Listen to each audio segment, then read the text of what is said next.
Good morning.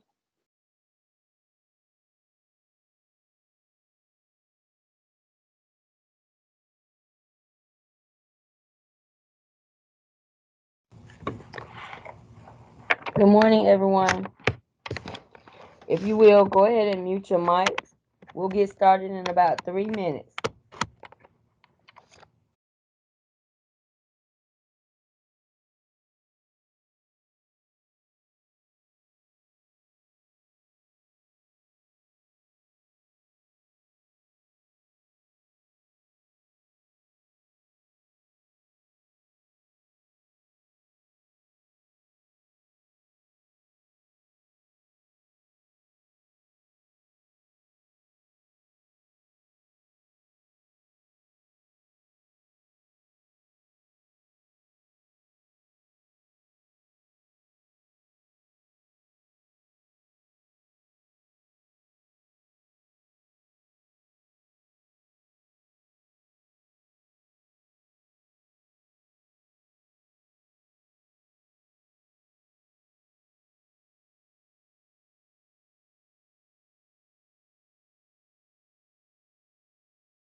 Good morning.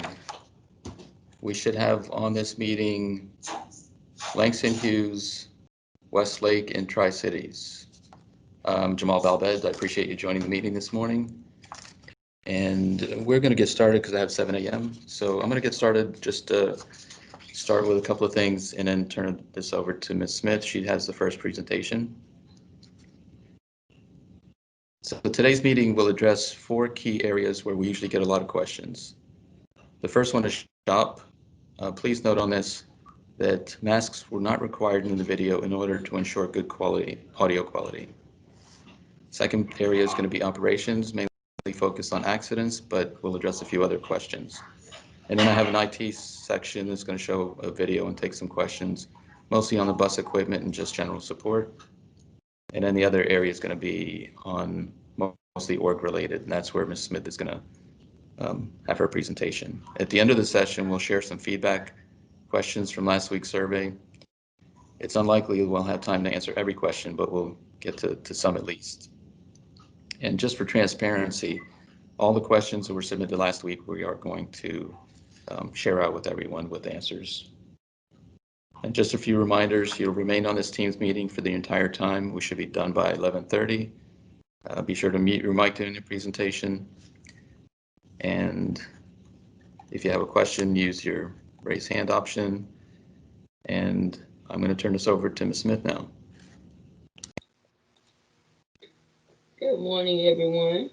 We will have our transportation meeting this morning. Again, today is October the 7th, 2020. Welcome, everyone. If you will, I'm going to go ahead and share my screen with you all so you can see our presentation.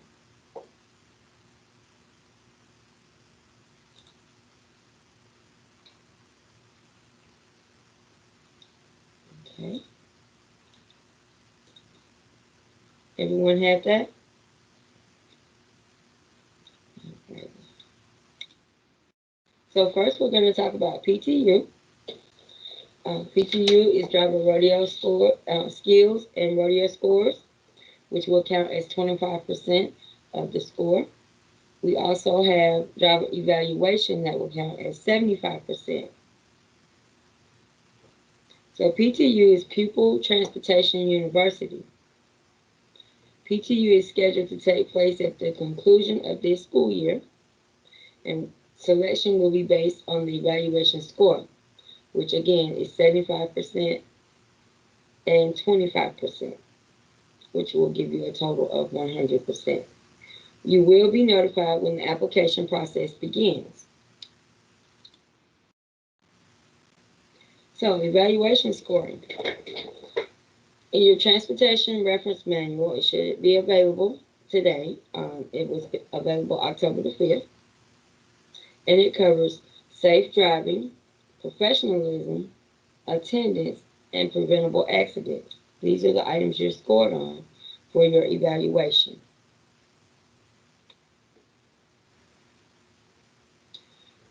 Okay, so now we're going to talk about some things that have been going on recently. We've saw more speeding in our school zones. We have school speeding cameras at almost every school I know on the south side. So we want to make sure our play vehicles and our work vehicles are not the same.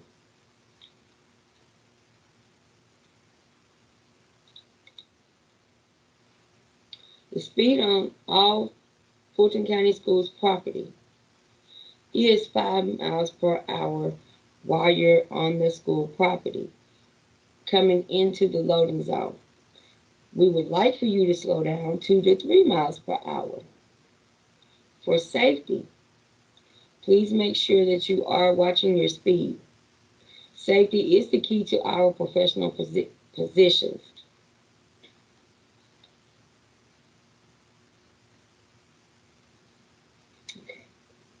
Also, speeding.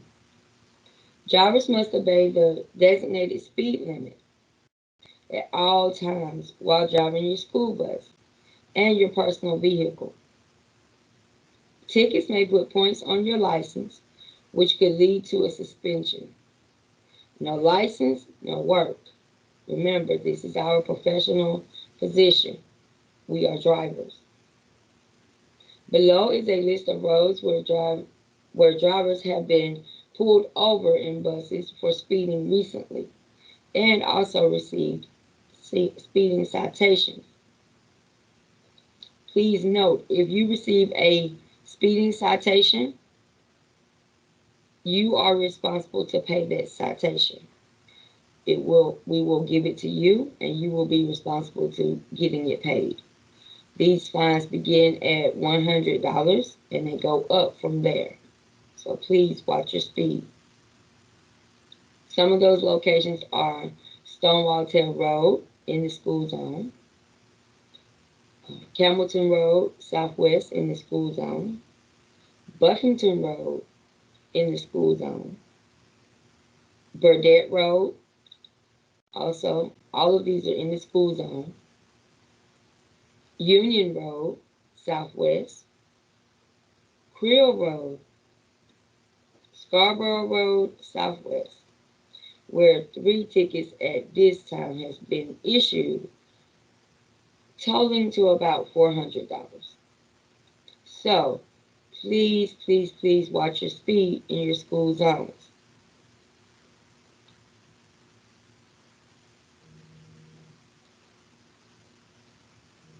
So let's talk about assigned seating charts, and contract tracing.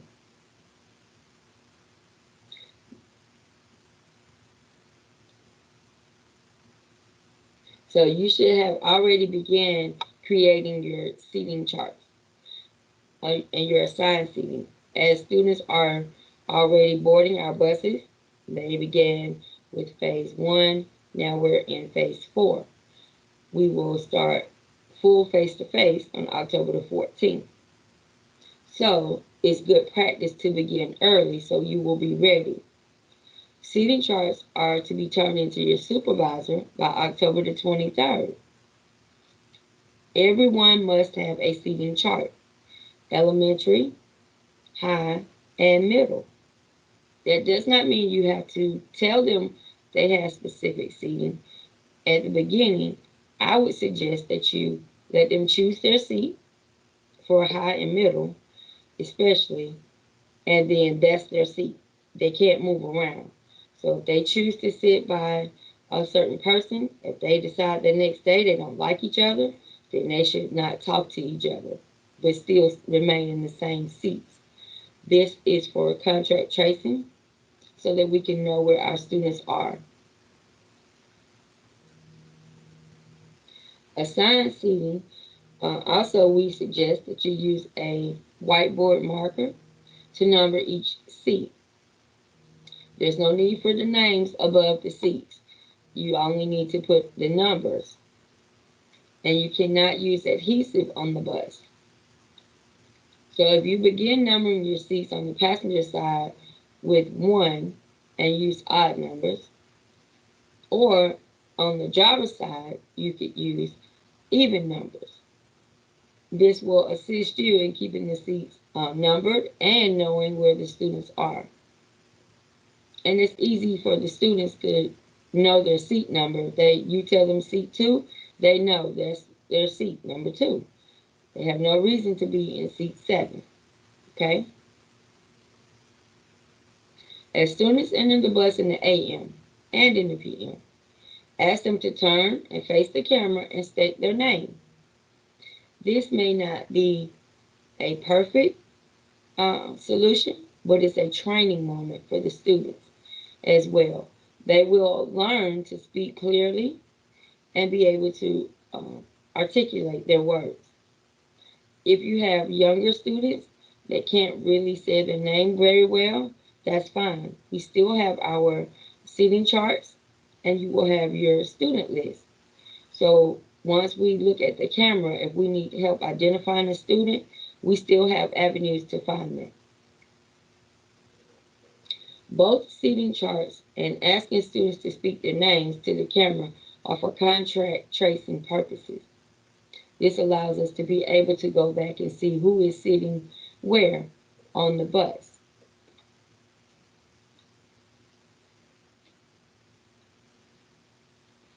Okay, so another thing that has came up is driver's children and field trips.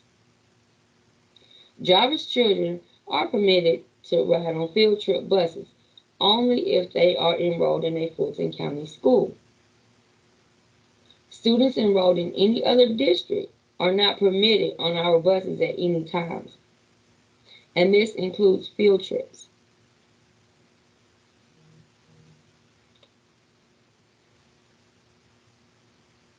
So we have some questions that we want to answer for you. The first one is about student write-ups.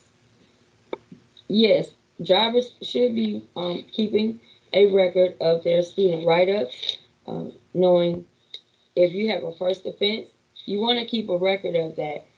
So when you have a second offense, you can definitely turn it into your supervisor. All write-ups should be turned into your supervisor or your assistant supervisor, and then we will make contact with our school officials.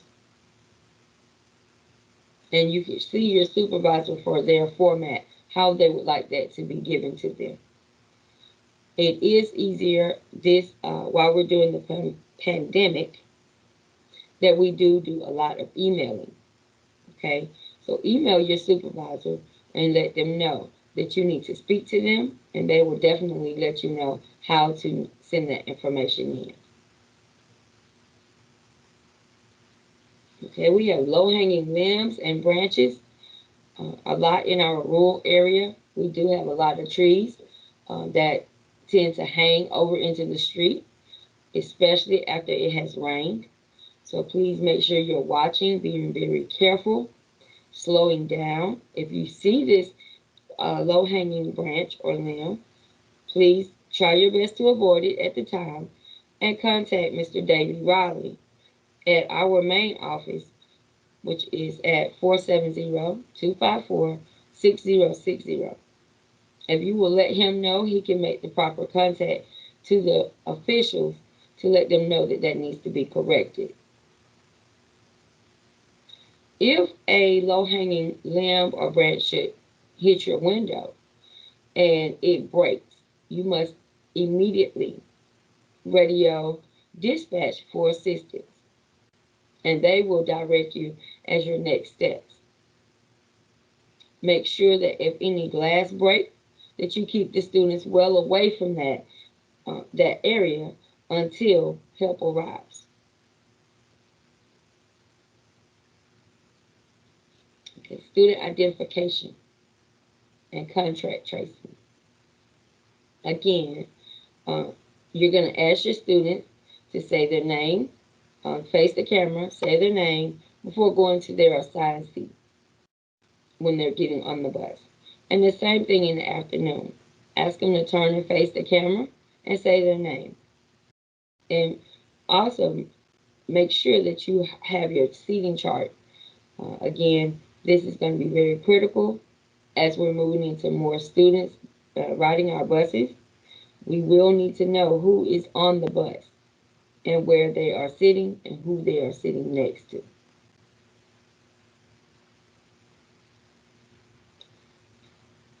Driver hours.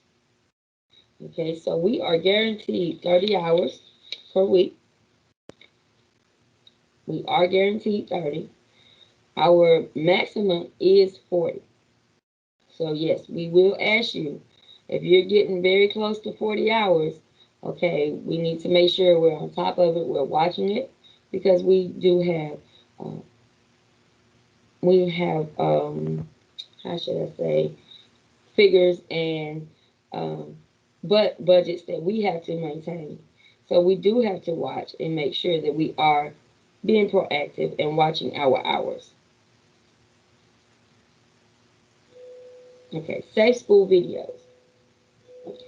Safe school videos are assigned while we are on this pandemic, of course, while we have no students to transport. We still have to work, and we would like to continue to pay our drivers. Therefore, we do assign safe school videos and different assignments on days that we do not have instruction or we do not have transportation needs for our students. It is your work assignment for that day. So it's just like any other work day.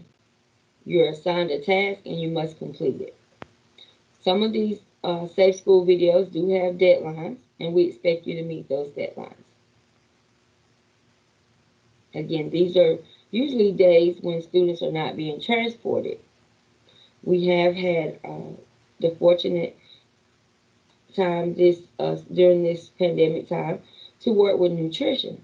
So we've been assisting, and that way we have another assignment so that we can continue to keep our drivers working. And again, we do want to make sure everyone continues working and are able to continue to get paid. Okay, so that is the end of my presentation. Let me jump back over here real quick and see if we have any follow-up questions. I can take just a few. We have a few minutes before the next presentation begins. Does anyone have a question? If you so, please raise your hand. I see Charlie has his hand raised. Do you have a question? Mr. Walters? No, my question was answered about QuickSight being involved in this meeting. Okay, thank you. Yeah, that's my fault. I apologize for that. I meant to include Creekside. Okay, anyone else?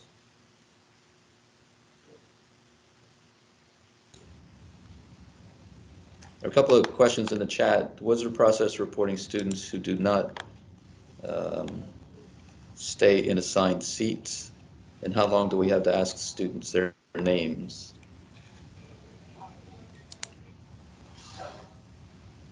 Okay, so if a student does not remain in their assigned seat, you should definitely go ahead and write that up to your supervisor so that we can turn it over to the school official, and the school official will meet with that student and give them their expectations.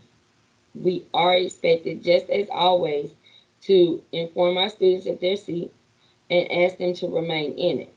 If they disobey, then we follow up with the proper procedures of doing a formal write-up.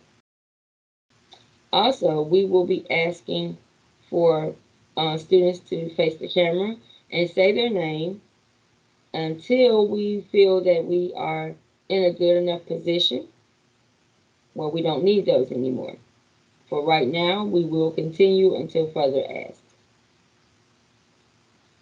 Okay? Does that answer the question? Or does anyone need more detail? I think Ms. Leonard had a question also. Yes, I have a question. You said we have to keep up with our hours. Like today, my bus wasn't disinfected for yesterday, so I'm trying to see how is the disinfectant team working, or are we still have to disinfect our bus using the disinfectant at the diesel pump, which is probably about 30 buses that wasn't disinfecting in the A lot. So you say we have to wash our hours, but I'm trying to figure what exactly what is going on. Because if we washing our hours and we do end up making overtime, because we do have to disinfect after each run and after the run. So how are washing the hours working? That will be for your supervisor to make sure that your buses are being disinfected, and you can speak to your supervisor and ask them their My bus is on the lot expectation. at the shop. Yes, ma'am, but your supervisor still will have those details. And I think in answer to the question about getting your bus disinfected, though, if that's not happening, then we need to follow up with the team, I guess, to make sure that they are being disinfected, because you should not have to do that every day. Every once in a while, if it gets missed, maybe, but we do have a process, and that red lanyard's supposed to identify the buses that need it. So if it's not happening, just share that, and we'll follow up to make sure that does happen, because it should be happening every day. Yeah, it didn't happen Friday, it didn't happen Tuesday, and it didn't happen Thursday last week. That's why I'm asking now. Yeah, Okay. it's a fair question. I mean, if it's not happening, then we definitely need to follow up. Because if it's a process that we put in place, then we're committed to make it happen. So we'll follow up with that. Okay, thank you. And again, all supervisors are expected to have their buses disinfected. So make sure you let your supervisor know so that your supervisor can get that taken care of for you. They have their own disinfecting teams.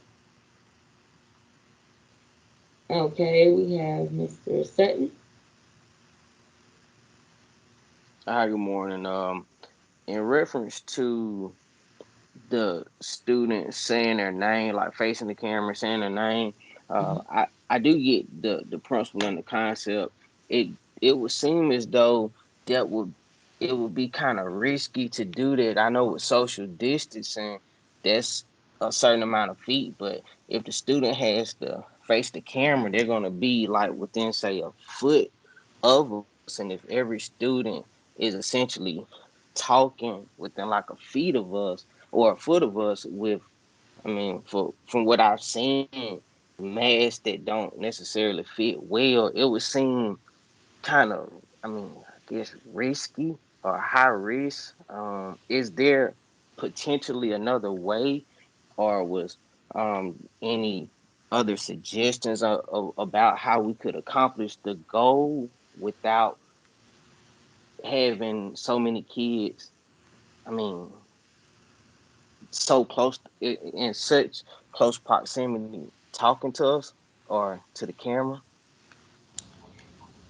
I can answer part of it, but it's not going to be a good answer. And that's that I don't know for sure who was involved in the decision to do this, but I know that there were a lot of discussions about how we could do this and not a lot of good answers. So right now, because of COVID and because of the precautions we're trying to take, I, I agree with you, Mr. Sutton. We need to be safe. And this isn't necessarily the best way to be safe because we're asking them to possibly expose you or them. But at the same time, the contact tracing is important. And we've already had a couple of incidents where we got notices after the fact of, of something happening where we had to go back and look. So we're trying as much as possible to keep everybody safe and to potentially do that contact tracing. Unless there was an electronic system where students scanned on the bus and scanned off the bus, which we don't have right now, then it's difficult to actually get them to get us to record who that student is. And I think their transportation is willing to take suggestions. I'm not going to be on that team to make a decision on that, but if you have a suggestion, I mean, that feel free to send us an email, send your supervisor an email. I think we're willing to listen to anything as a possible solution. Okay, thank you. Yeah. Okay. Miss Anthony, I believe you came up next. Okay, good morning. I had also had a concern. I know we're not forced to make the kids wear the mask, and you all want them to speak into the camera. Do we also have them to speak into the camera without a mask? And also, whether we actually place those kids on the bus that refuses to wear a mask? Okay, so first, we do expect the students to wear a mask. That is a requirement. They should get, when they come to the door, if they don't have a mask, you should have been given masks to assist and say, hey, here you are, you don't have a mask, here's one for you.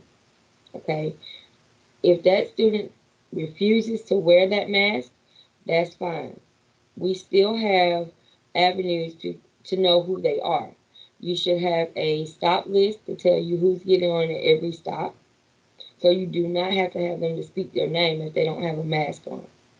If they refuse to put their mask on, have them sit in a seat where they can be by themselves without being able having to make contact with another person until you can get to the school, and then you turn that student over to a school official, and they will assist in making sure that that student wears their mask. Does that answer your question,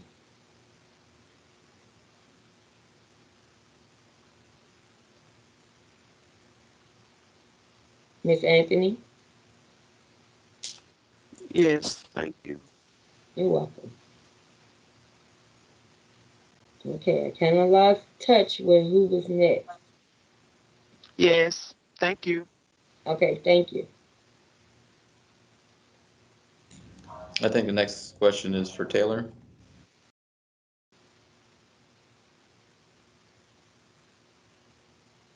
Yes, it's not necessarily a question. To go back to the kids speaking into the camera, I know we have some concerns about us being exposed. Is there any way that the students, instead of them speaking into the camera that's over our heads, to speak to the camera that's directly behind us, that's focused on the seats?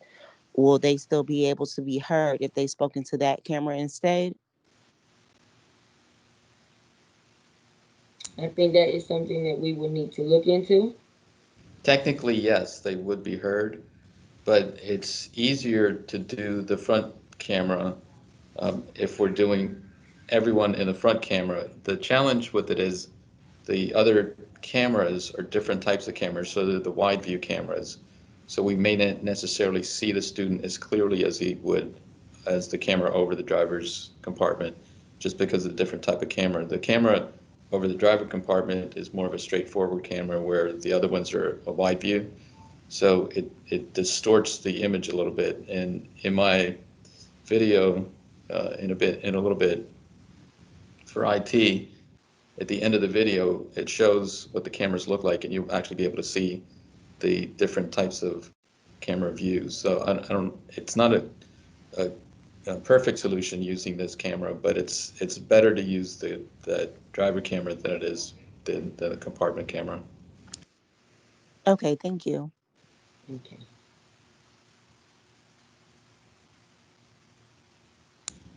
Ashley, you have a question? I just wanted to touch on the lady that said her bus wasn't disinfected at the shop. So last week we were told that we just do buses that have the red lantern, but this week that changed to we were only supposed to disinfect buses for our org. So I'm not sure if some of the disinfectors at the shop are just doing their org and overlooking buses that aren't theirs.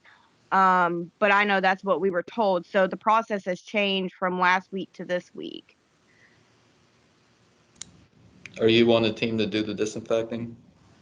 Yes, I disinfect at Creekside, and I also go to the shop in the mornings after morning routes and disinfect at the shop. But I was told that I was only supposed to do Creekside buses, but I just do buses that have a red lanyard. But I know some bus drivers are like, we were specifically told by our supervisors just to do our buses. Yeah, we'll get Yeah. that clarified and we'll communicate that out. I appreciate the response Okay, and feedback on that. thank you. Just to answer that question, that is correct. Each supervisor has their own team. So if you park on lot or off lot, your supervisor has records of their buses, and they are responsible for disinfecting their buses, either on lot or off. This is Kia. I'm the one who said something earlier about the disinfecting bus. I am on Creekside Org, but my bus is parked at the shop for various reasons. Okay. So Yeah. that's one thing. Second thing is, you said with the science chart, the kids, we won't know what kids come on the bus until they actually come on the bus. Right. So sometimes it could change. Are we going to change the sign chart every time a different student come on the bus? Like yesterday, a child was a car rider, but then she started riding the bus. Yes. So It do we will. going to have to change our sign sheet every time a different child come on the bus? Yes, you will have to continue making the seating chart effective for who's ever riding. So if they ride every once in a while, that would still be their seat. Or if they're a new student, you will have to make a new chart. And yes, I'm sorry, but that is the way we have to do it at the moment. Some of that might be answered also because next week we go face to face, so there's not the phase 1 through 4 anymore. Right. So if every student is allowed to come to school, then we'll at least know who's supposed to be on the bus or who's assigned to ride your bus. And if you set up the seating chart according to that, then it's just a matter of saying, okay, whatever student's supposed to be on my bus, they'll be on my bus and here's their seat. It's going to change every day. A parent may say they want their kid to go on the bus one day and not the other day. That's up to the parent. So during this transition, it's going to be a challenge for us to keep up with that. But if you at least have your seating chart made based on the students that should be on the bus, it might be a little bit easier to follow now that we're moving into allowing all students to ride.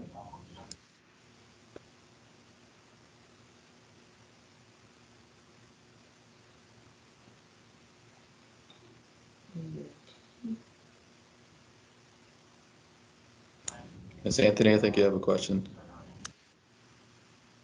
Yes, I do. I have a super concern about the ventilation on the bus. I've been trying to keep up with this virus and how to handle it. It's getting cold. We have to have the heat on, the windows up. I mean, should this be a concern with us being closed in like that with the heat on and the windows up?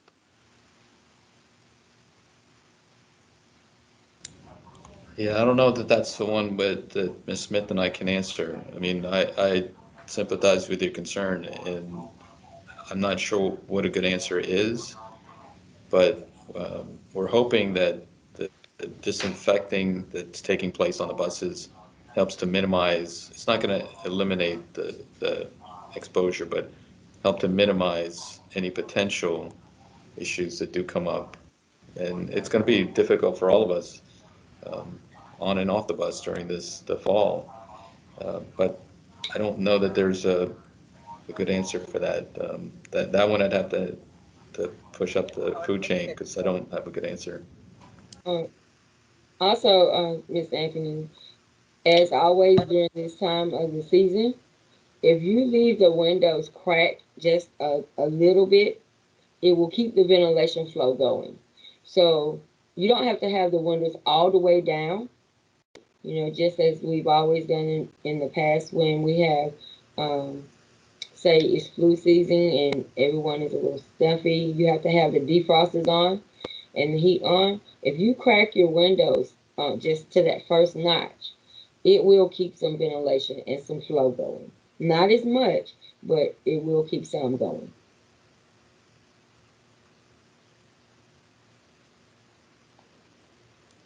I hear you, but I'm still not comfortable. Okay.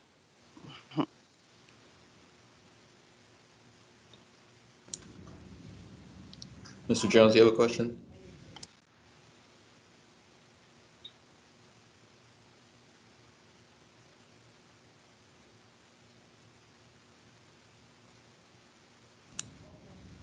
How about Linda? Did you say Cheryl? Yes, good morning. Oh, This is Linda. I guess my question is, once all students come back to school Wednesday, is there like a number limit that the county is allowing on the bus, or can like 60 some kids get on your bus with this virus going on? Okay, so there is not a number limit on how many students can ride our buses. We do expect 50%, around 50% participation. So if you're used to having 60 kids, we expect to have at least 30. Oh, okay. Can I make my suggestion now? Go ahead, Mr. Jones. Yeah. What I wanted to say was that each route has assigned students to their bus. Shouldn't the drivers be given that list periodically so they can make up the seating chart? And my second question is, once the parent says, okay, my child will be doing virtual learning for the rest of the year, do they get to change their mind or vice versa? Okay, so that's on your route sheet. The student names are on your route sheet at each stop. And as we assign new students, yes, you do get updated route sheets. And if you have a new student that has not been put in the system yet to be added to your route sheet, you can always write their name in at their stop. And then once their name is in the system for us to add it to the route sheet, we'll be able to. And you can get a new printout. Also, your second question, um, just a second, I lost it. What was your second question? Say it again so I can make sure I answer. My second question was that if I elected to not to send my children Oh, to yeah. school, am I stuck with that decision or can I change it at any given time? That's a district question at the moment, so we can't answer that one. I think the guideline, what they wanted to do was to say the first semester, meaning this time up until the Christmas holiday, if you selected that you would do face-to-face, you would stay in face-to-face up until December. I doubt that they're going to be strict about that, just because they know that they want to allow some parent flexibility. So I would not be surprised if they're pretty lax on that restriction. So you might see a student who said, I'm going to do virtual until Christmas, and then next month decide, no, I want to do face-to-face. I don't blame them, but it's so right now it's so uncertain because of everything that's going on. We want to allow some flexibility for parents. So that's not the official answer, but I'm pretty sure that that's what the district has said, is that if you say virtual now, it's virtual through Christmas, and then you can change your mind afterwards. Okay, thank you. Somebody posted a question on the chat, are we doing Safe Schools classes today? Good news, no. Okay.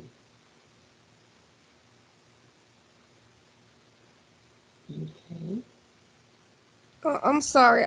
I didn't. I asked you a question earlier, and I didn't hear the answer. I don't know what happened, but I didn't hear what you said. Sorry, what was the question? It was about the number of students on the bus. Is there a limit, or can like all of them just 60 something ride your bus due to the pandemic? I think Ms. Smith answered that. You want to take that? Yes, there is no limit at this time of how many students can ride the bus. There is no limit. But we do expect to have 50% participation riding the buses. So as we have been getting our numbers and our counts, we are still in the range of maybe 25 to 30%. So we're looking to go more closer to 50% once we begin full face-to-face. And that would mean if you have 60 students, you would probably have about 30 riding your bus. Wow. Okay. All right. Thank you. Yes, ma'am. And they're still, of course, looking at those numbers. And there's a quick question on the chat that something about hazard pay, and that's way above our pay grade, so I can't answer that one. Ashley, thanks for posting that message to make sure that Ms. Leonard's bus gets taken care of. And I think, Mark, did you have a question?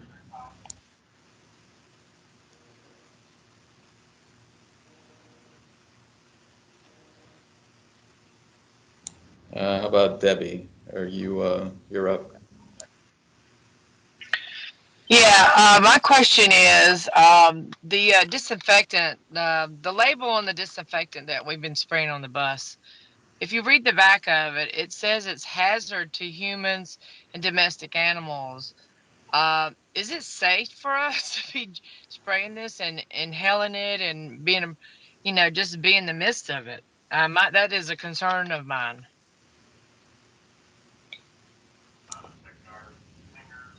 Yeah, I don't have an answer to that. Ms. Smith, are you familiar with that?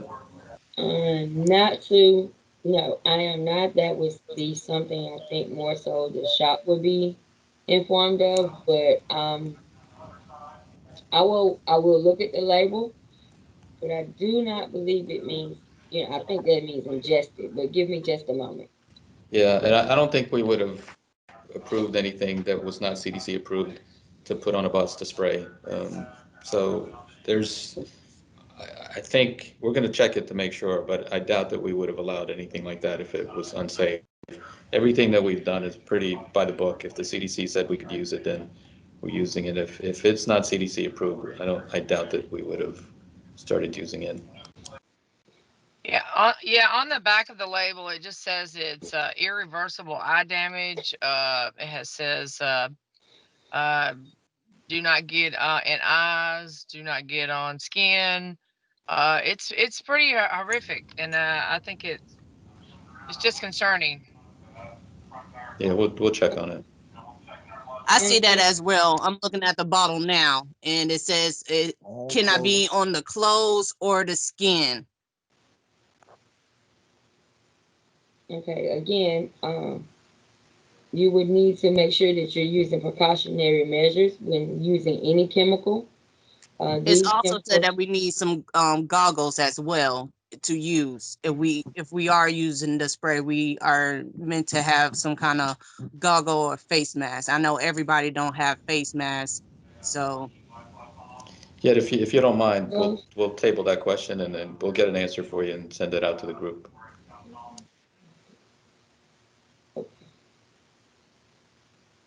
Okay.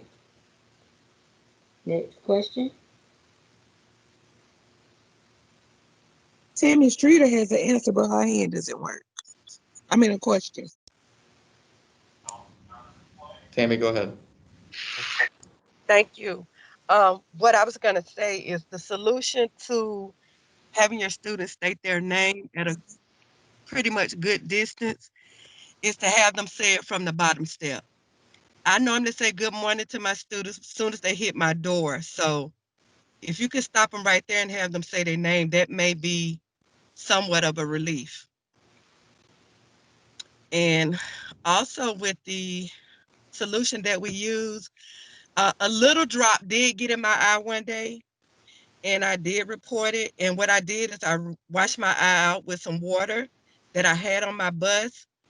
Um, it it didn't really irritate me a lot, and I didn't have to seek any medical attention. I guess only because it was a little drop. I guess only because it was a little drop. And and so what I would say to that is use your face shield when you use your solution. Thank you. Thanks, Tammy.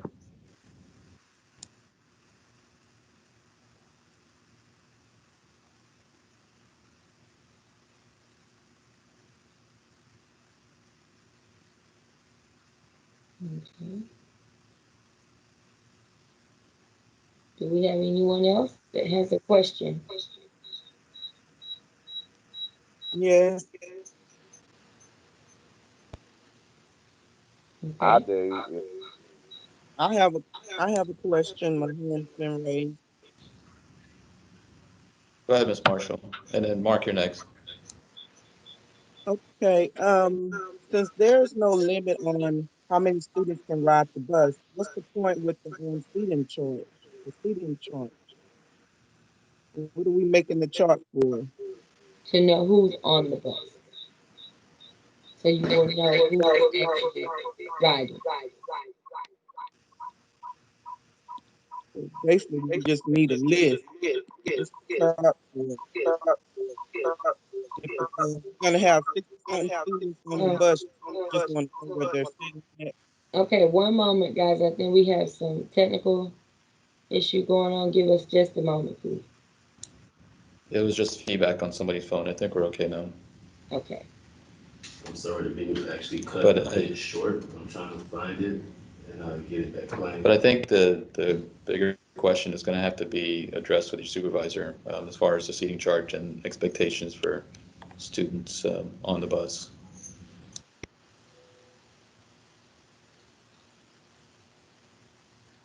What the okay? Once again, my question was, if there's no limit on how many can ride the bus, in the beginning, I could see like now you want to know where the students are sitting, just in case someone is infected or whatever. Then you know exactly where they were sitting and who's close in their area of their seating. But if there's no limit and 60 students can ride the bus and will be riding, for instance, then you have a seating chart. What's the chart for then? That's just my question. Okay, again, it is to know who is sitting where. It's the same as when you have an accident. We want to know who is sitting where because things happen and we need to know if that student says, well, I was sitting by the window and I got hurt. We need to know what window, where the student was, things of that nature. So that's why we do the seating charts. We've always had seating charts, regardless if it was during the pandemic or before. We've always had seating charts should have been being completed. And at that time, there were many more students. Okay, someone else has a question? All righty. Yes, I have a question. It's Mr. Walters. You said no adhesive numbers on the bus, and I'd like to know why. And I would also like to know is the white chalk that you're talking about, is that going to be like permanent, or will every time a student pass by it will be touched and erased, and we have to remark the seats? Just like a dry ease marker, where you just write the numbers above the seats. And the no adhesive is due to the disinfecting process. Okay, so will you guys be supplying the markers or we have to get those on our own? I believe if you need to, you can see your supervisor. Okay, thank you. You're welcome. Mark, are you ready for your question? My it's more like a Yes. statement. Couldn't the at the high school and the middle school have an authority to check off the students as they get on the bus like they do at the elementary schools? That would be kind of a challenge with as many students. We can investigate that, but not sure that that would happen. I don't know that the school has personnel for that, but we can ask. Okay, and also my middle school will not say their name no matter what, so that's going to be a problem there too. Yeah, just check with your supervisor on that, and then they'll communicate to the school and let the school handle it. That's not our job to enforce it, just like it's not our job to enforce the masks. We don't want to get into the, we don't want to be the mask police. We just want to encourage it and make sure that they're following the mask mandate. But if they refuse, we don't want to get into a fight with them over it. All right, thank you. Okay, I know Mark has been waiting, so if you would just give him a minute to ask the question, thanks. Yes, I was just wondering how are you supposed to social distance 6 foot apart with students if you've got that many students on your bus?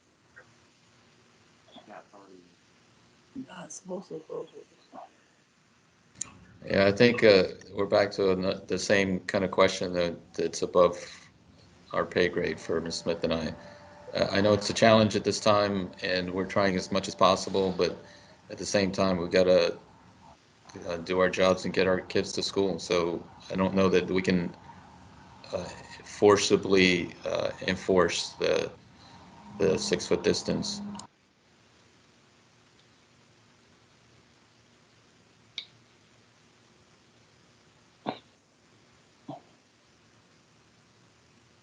I have a Uh, question. If one student is affected, doesn't matter how many students on the bus. If you do have a affected student on the bus, don't that mean the whole bus had to be quarantined plus the bus driver for 14 days, regardless of where that child was sitting? Yes. Ms. Smith, do you know the answer to that? I know that the bus has to be out of service. I think was it for 3 days?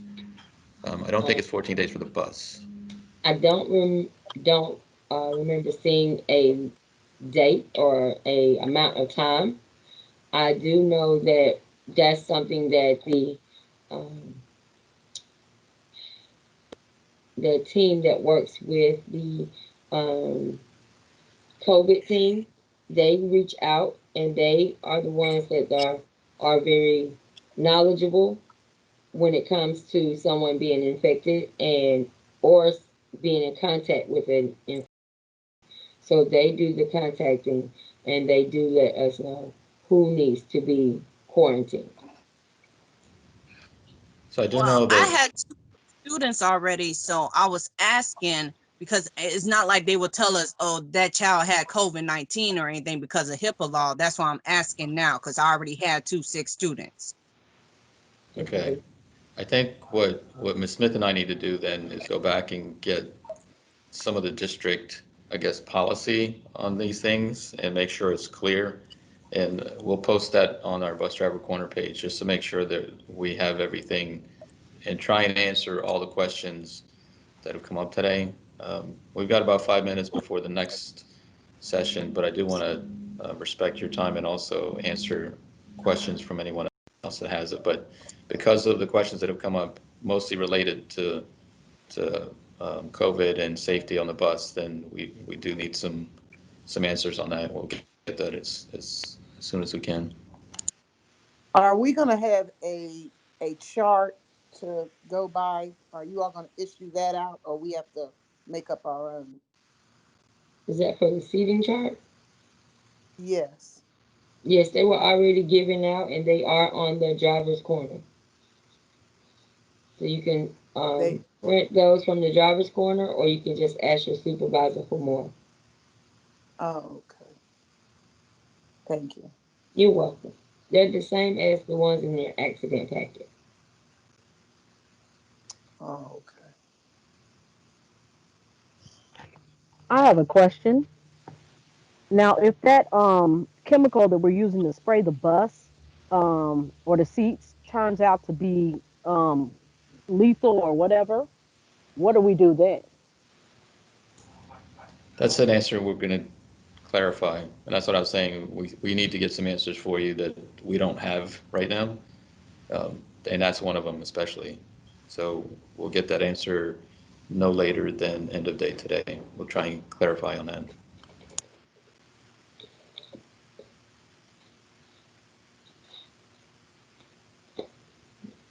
Again, please make sure that if you have a question that wasn't answered for you, just email your supervisor and let them know your questions, and they can also let us know, and we can get together so we can send it out to everyone. Okay?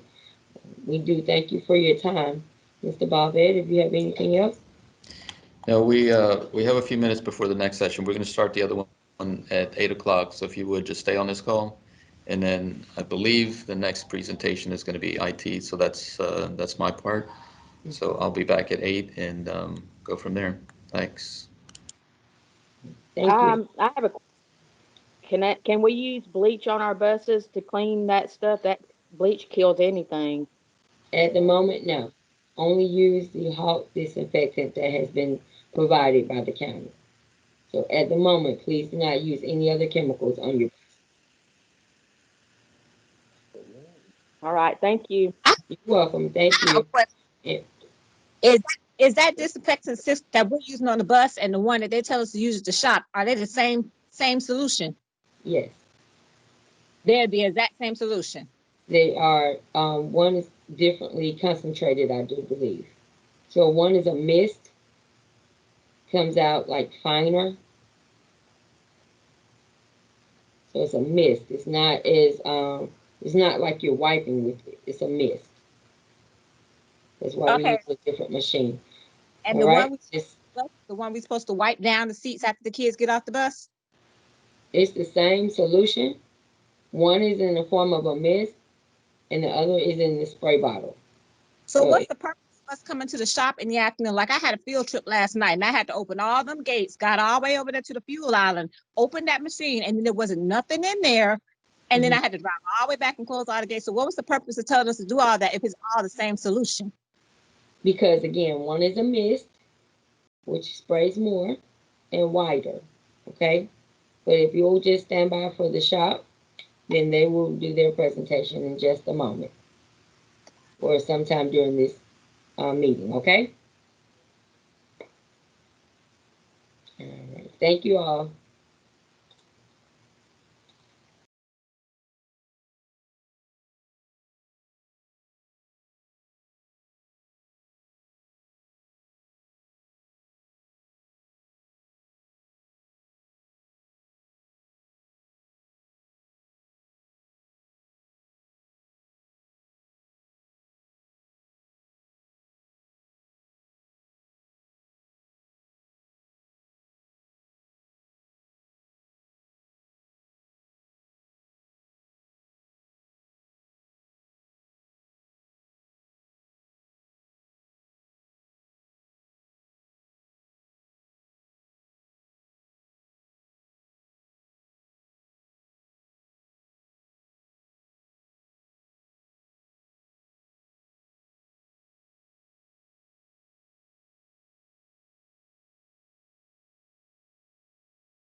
Hey, Miss Tonya Marshall, you let your hand down.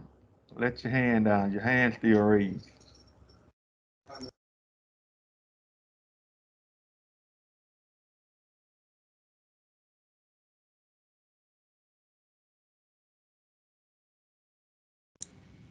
Hey, Dondrell, you're going to be in Williams' session this morning first.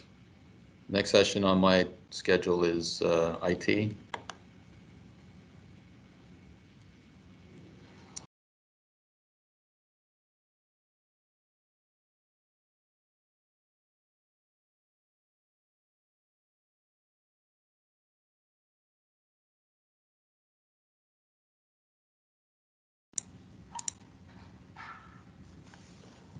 Okay, good morning. First of all, if you don't know me, my name is Jamal Balbed. I've been with Fulton County for about 15 years, transportation off and on for about 5 years. My role is really just to make sure all the IT stuff works, which sometimes I'm successful, sometimes I'm not, but I try. And what I wanted to do to start with is talk a little bit about what we did last week with a survey that went out. And what we're trying to do is get your input and see what it is that you have questions about, including IT. So I'm going to show about a 30-minute video. And in the video, what we try to do is answer the common questions. And I know a lot of people are challenged with password resets and also the MFA, the multi-factor authentication, where you have to log in and you get a code and then that allows you in. Just want to make sure that you know why we do that. And if you read the news, you'll see how often school districts and municipalities get hacked into. And if you haven't seen it, it's happening a lot. It's happening with school districts in Clark County, Nevada. That was a 300,000 student school district that recently got hit with ransomware. And what they were able to do was pretty much lock up all of their information until they paid up. And I'm not sure what the end result was, but I don't think they ended up paying, and I'm not sure if they were able to get their information back or where that stands because it's fairly recent. But I can tell you it's a challenge for all school districts. And what Fulton County does is they put these safeguards in place to try and eliminate those types of issues. It doesn't eliminate it 100%. There's still a chance that we get hit, but this is an effort to make sure we don't. So when you see things like the multi-factor authentication or password changes, which by the way, the district hasn't made us do for some time, they're going to though. It's really just for safety measures because of all the activity that's going on online. So we try to answer some of that. The two things that the video starts out with are using what's called a password reset tool, which gives you control over your password. You don't have to rely on a help desk, and also the multi-factor authentication, how to set that up. So I'm going to go ahead and show that video. And at the end of that video, which takes about 30 minutes, then I'll go ahead and take questions from there.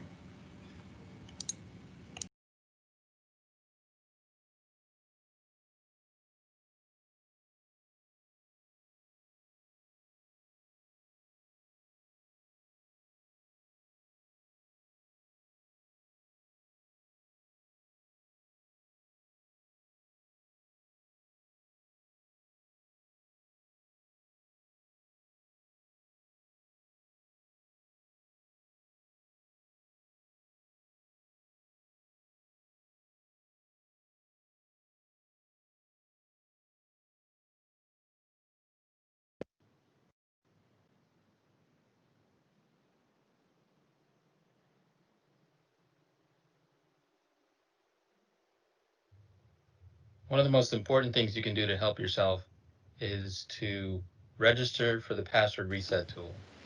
To do that, you go to fultonschools.org. Once the page loads, you scroll all the way to the very bottom of the page. and you have a link here that says reset password.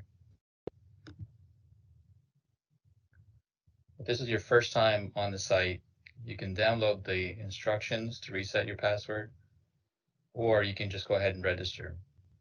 You click on register, and it's going to ask a series of questions, including a security question. It'll ask you for an alternate email address and your cell phone number.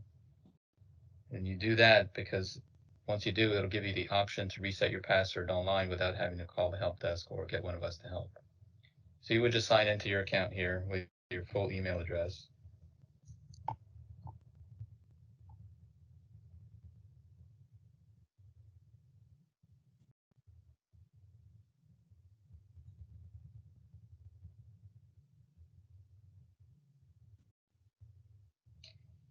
If you ever get a question about stay signed in, if it's your personal computer, go ahead and do that. If you're on a shared computer, I would always say no.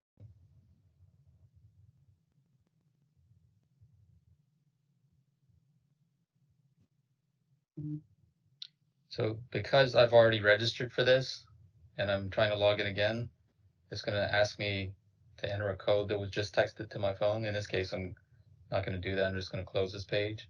But if you were doing this for the first time, you would have to register your information and then it would send you the code. So in this case, in case I ever get locked out or I just forget my password, I click here to unlock it. It's going to ask you to enter your full email address, and this captcha information here is just for security purposes.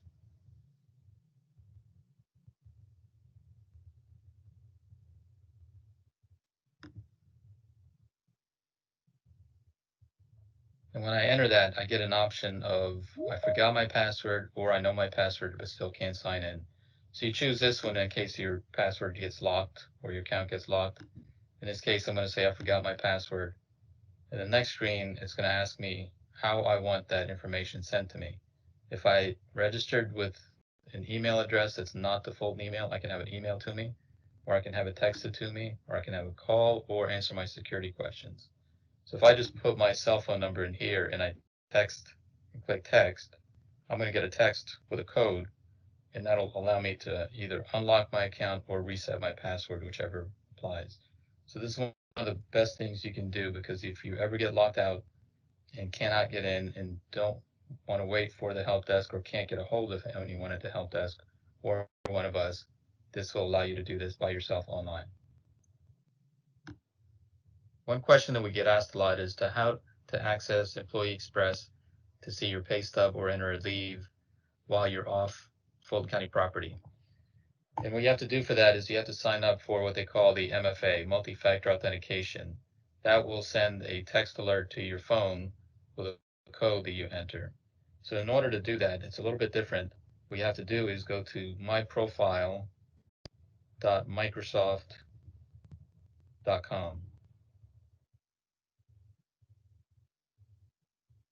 The first time you do this to set up your MFA to get the code to your phone, it's best to do this while you're on Fulton County property. So if you connect to Fulton County Wi-Fi and do this while you're on Fulton County property, or use a Fulton County computer, it'll make this a lot smoother.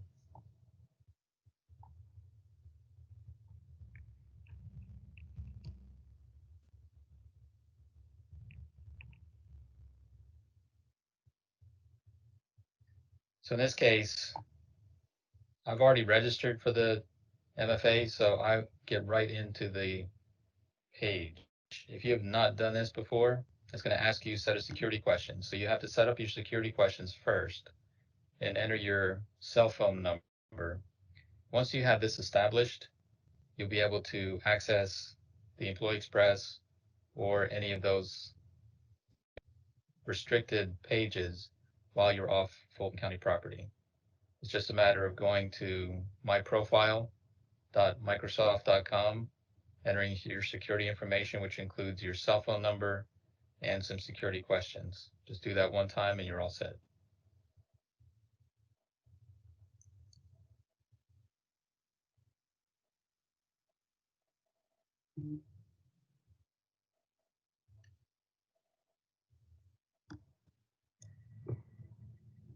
Hello, my name is William Foster.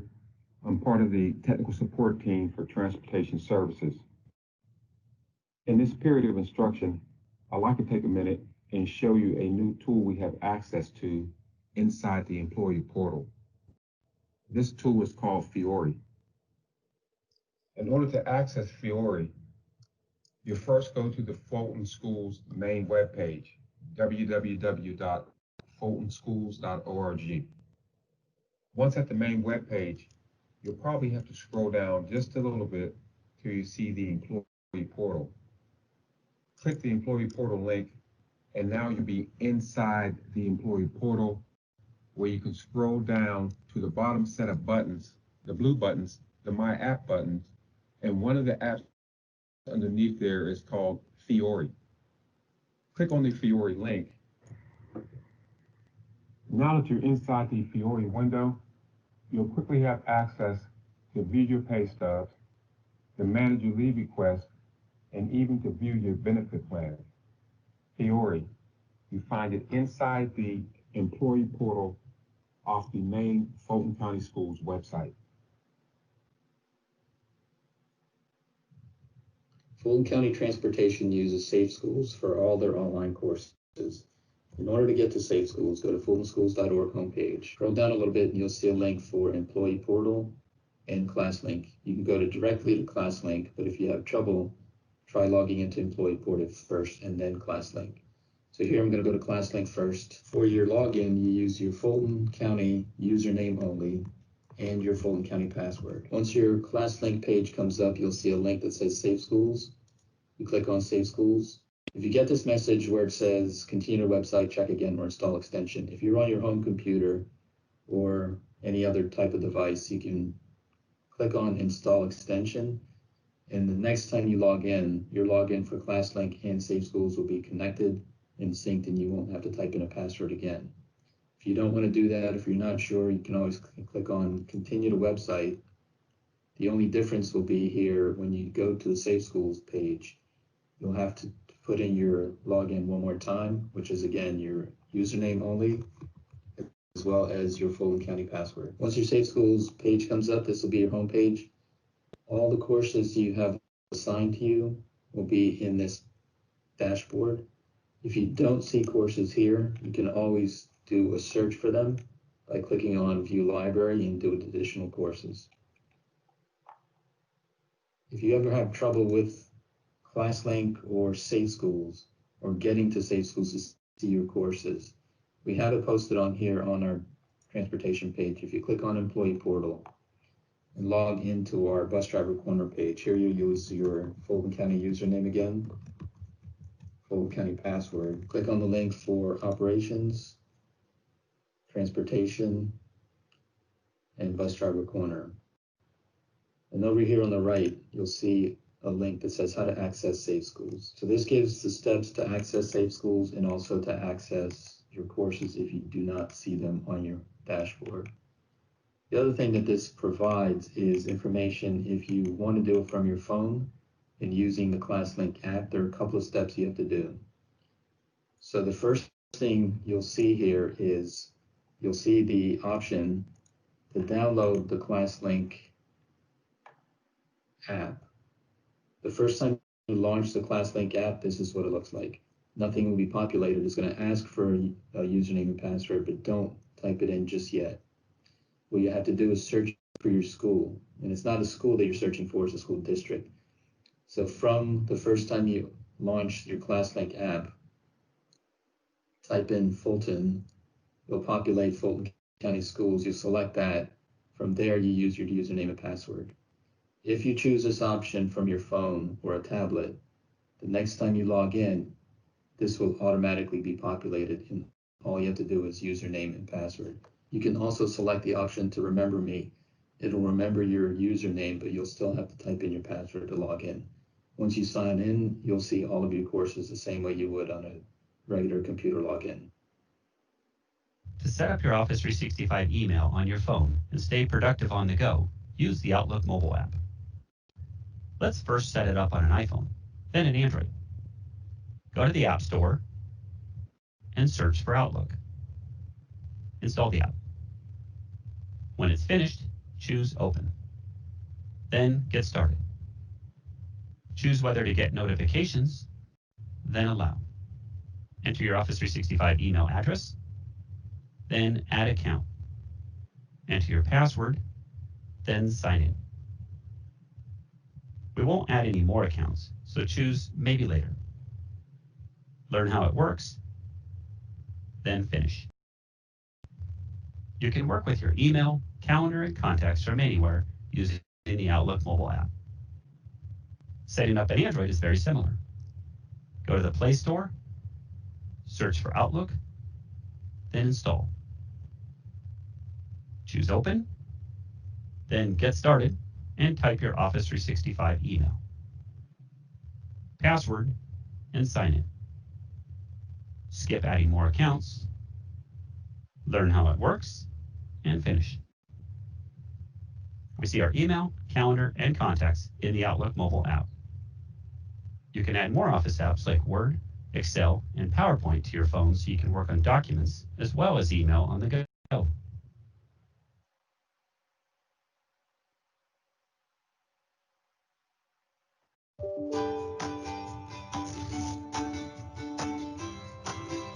In this video, we'll run through the Microsoft Teams app. First, you need to download the Microsoft Teams app from either the App Store if you have an iPhone or Google Play if you have an Android device. When you've done that, it will ask you to sign in. Use your Office 365 credentials to log in. A few pop-ups may appear, asking for you to allow access to use your camera and your microphone. Press Allow. If this is the first time you're using the Teams app, it will walk you through a few features. Just select Next each time, then Got it. You will then be able to access your Teams account. In this video, we're going to run through the interface of the Teams app and how you can use it effectively. It's worth noting that I'm doing this tutorial on an iPhone XR. The placement and spacing may be slightly different on other devices. First things first. If you click the burger icon in the top left-hand side of your screen, you'll see your profile appear. This is where you can see your status, set a status message, and other settings. These items are all editable. If you click status, you can manually change your status. But remember, it will automatically change when you're in a meeting or when you leave the app. You can also change the notification settings. To do so, click Notifications. You may need to open settings to change these settings within your mobile phone. Click Notifications, then toggle Allow Notifications. Back to the burger icon. You have a settings option where you can change to dark theme too. Another super useful item is What's New. It's a rundown from Microsoft of all the things that's new in Teams. Coming out of the burger settings now, you'll notice there are a few icons along the bottom of your screen. Activity is literally your recent activity. It will show you what's been happening recently in your Teams. If you want to read more of one of the things shown, simply click it and it will take you there. Whilst we're here, you'll notice that the icons at the bottom of the page have changed. Just like in the desktop version of Teams, you have the option to reply, add a photo, attach a file, @mention someone, you can format the text, and the three dots have additional settings. You will also notice there's an audio icon. If you press and hold that down, you can even send a voice note to the thread. To do so, you must make sure that you have enabled Teams to use your microphone. Now, to go back, select the back arrow on the top left-hand side. Going back to the icons at the bottom of the page. Next, you have Chat. This will show you a list of all your recent chats. To enter one, simply click it. As before, you have the options at the bottom of your screen on how you can participate in communication. The difference here is the tabs at the top. If you communicate with this person often, you may have files and more. This is all the files that have been shared between the two of you. Any more tabs you have set up with the individual will show up in More. You also have two icons on the top right-hand side, which allows you to start an impromptu video call or audio call. Now back to chat. At the top of the page, next to recent, you have contacts. This is where you can find your favorites. You also have the option top right to create a new chat. Enter the name of the person you wish to chat with. If you already have an existing chat with that person, it will appear in full. This is also where you can create a brand new chat with a new person. The icon in the center is Teams. This is a list of all of the teams that you're involved in. It is almost identical to the desktop version of Teams. You may have some teams hidden. So to add them in view, select See All Items and tick the ones you want to be visible. Alternatively, you can access this by clicking the Settings cog on the top right-hand side of your screen. The three dots next to the team name are the settings for that team. You're able to do things here like view members or leave team. You can use the drop-down arrow on each team title to view the channels within that team. Select the channel you wish to go into. You'll be able to access conversations, files, and all other tabs just as you would on your desktop.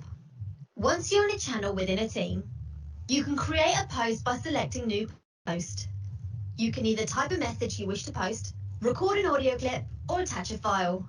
A small reminder, if you want to respond to something someone has already written, do not create a new post. Press reply on that thread. This makes sure that your response is attached to the right thread and the conversation is all in one place. The icon next to the settings cog allows you to create a team, browse a team, or join a team with a code. You can also search by selecting the magnifying glass in the top left-hand side. The great thing about this feature is that Teams will pull everything that it has to do with that one particular word and put them into categories to make your search easier. For example, if I type in CCAT, which stands for Cybercrime Awareness Training, it will show me all the messages that CCAT's been included in, people and files. Going back to the icons at the bottom of the screen, next you have Calendar. This will sync with your Outlook calendar and give you a rundown of all the meetings you have scheduled in for that day. The important thing to note here is this is how you join a video chat with your team. When it's time for you to join a chat, simply select Join. Then select Join Now. And the last icon at the bottom of your screen is Calls. This is where you can see a history of all of your calls and your voicemails. Teams is a great way to stay connected to your team members, and having access to it through your mobile phone means you can take it on the go with you and never be disconnected from your team.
Was the video frozen?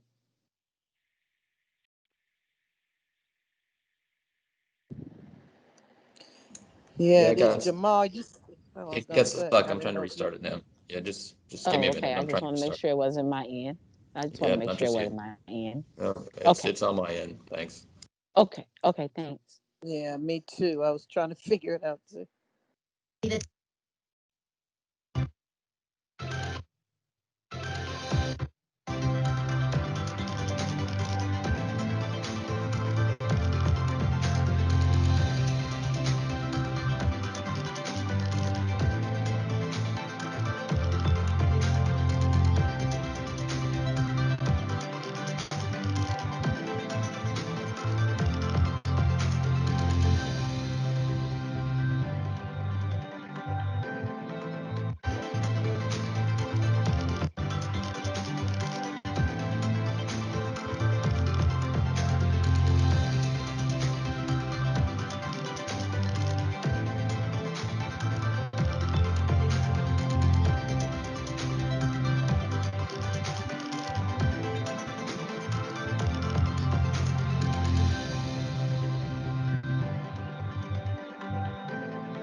One thing I want to cover that's really important is once you're logged into the tablet, if you ever have to leave that bus for some reason, if it doesn't crank or something like that, you have to transfer to a different bus.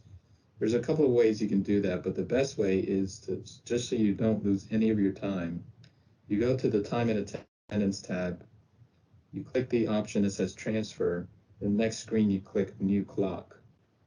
What will happen then is the time will be held on that bus until you move to your new bus.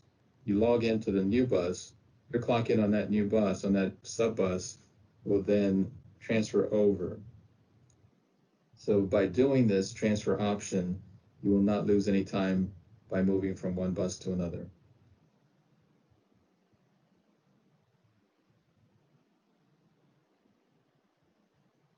In order to power on your phone, you must hold down the red power button. After a while, it will vibrate and come on. If you are attempting to turn on your phone and all you're getting is the battery symbol, tap the power button to have the battery symbol appear, then hold down the power button. The phone will vibrate and turn on.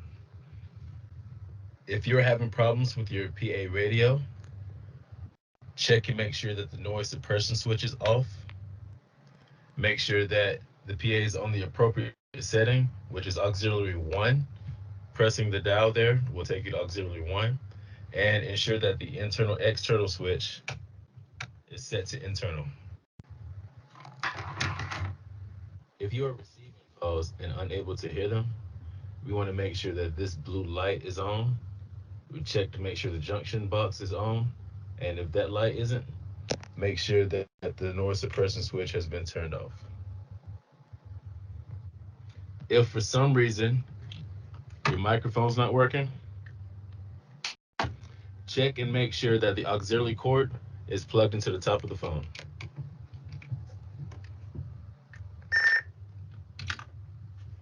If you want to add a favorites to your phone, you click the left arrow button to launch the contacts, arrow over to the star, and then scroll down to select the contact. Once you select it, it'll save it as a favorite in your favorites tab.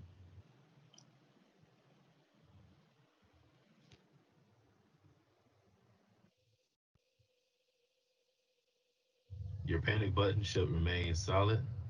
It will blink in the case of an incident or event. If that's the case, bring it to your electronic technician's attention.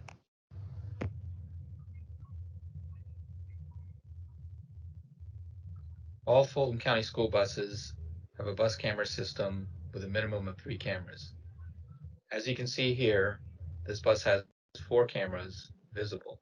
It actually has 5 cameras installed. This recording saved 4 camera views. You'll see 3 internal cameras plus a front-facing camera that shows everything that the driver sees. The bus camera system is required for a bus to be operational on the road. Once the bus cranks, the camera system starts recording and remains recording for 15 minutes after the bus shuts down. If you ever find that the bus camera system is not operational, check with your electronic technician so they can check out the system and make sure it's operational.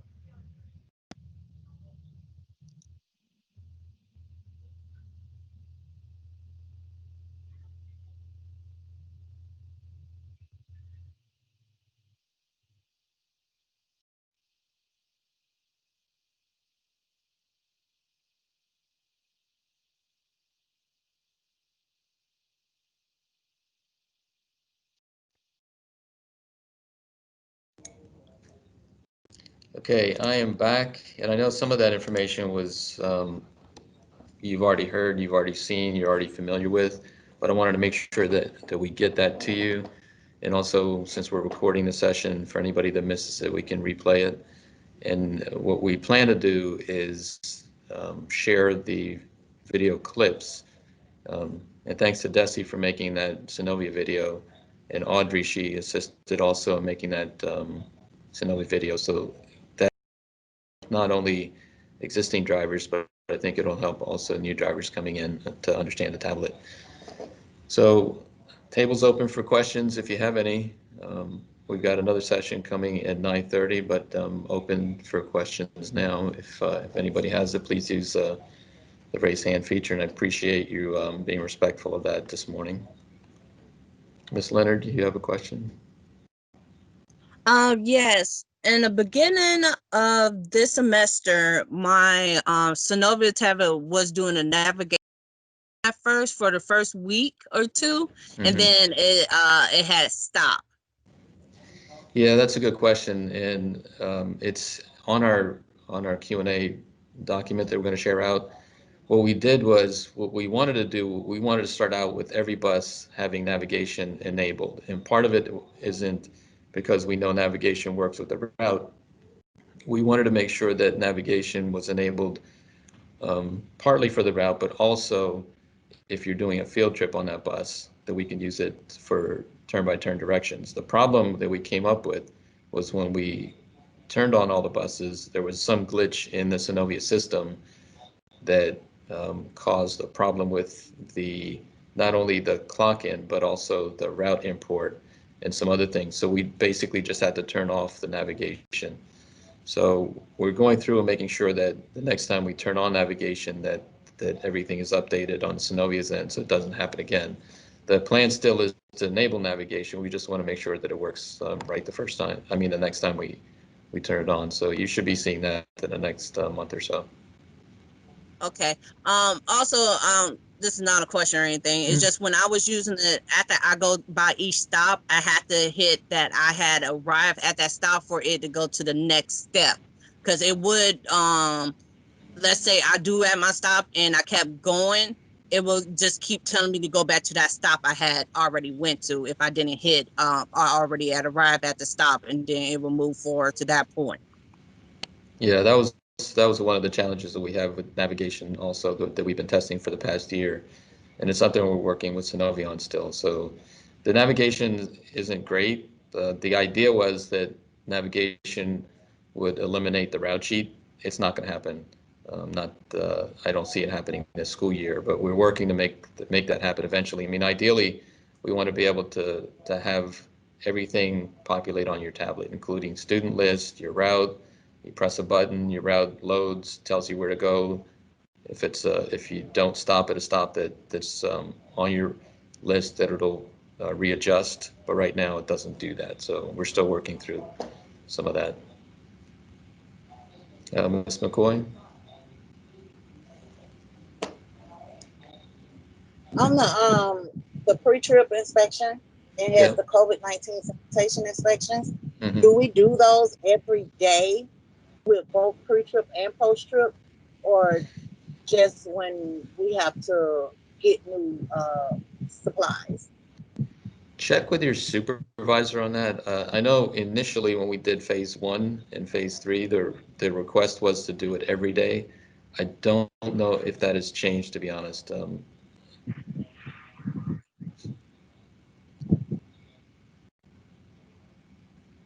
Okay, thank you.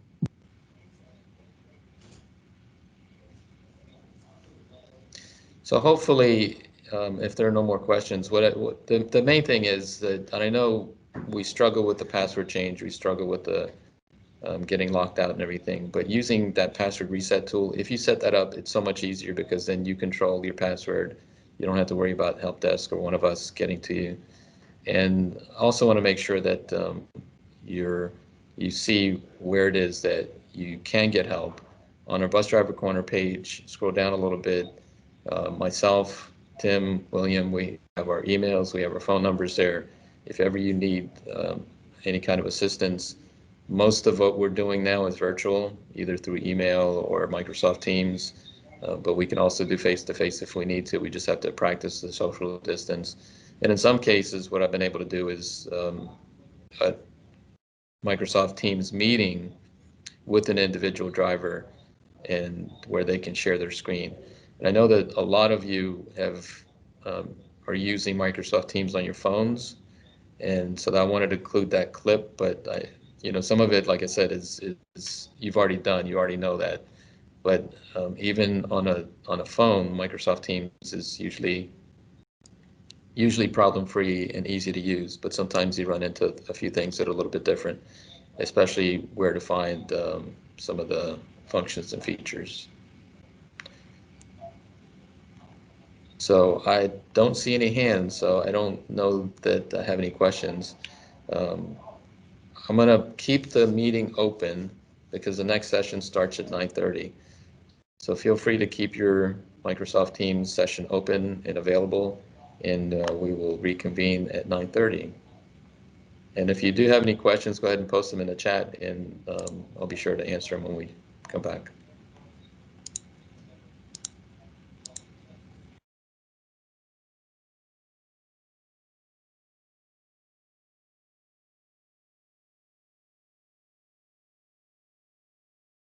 It's at 9:30.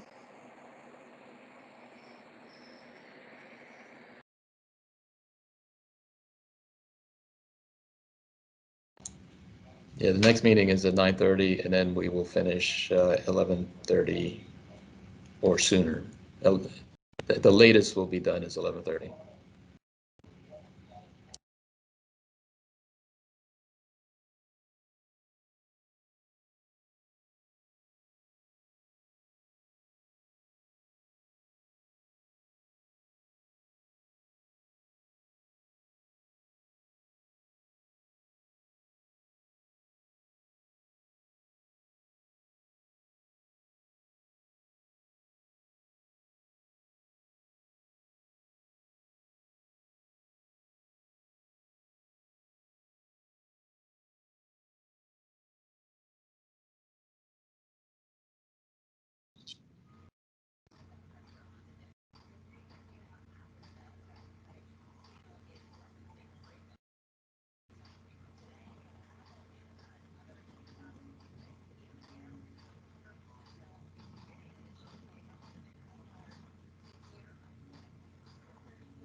Okay, welcome back, everyone. I see that Chad is online, so he's just going to do a quick intro, and then I'm going to show a shop video to answer some questions, especially on the 20-day inspection. Thanks. Oh, hi. Good morning, everyone. My name, for y'all that don't know, my name is Chad Phillips. I'm the shop foreman down here at South Transportation.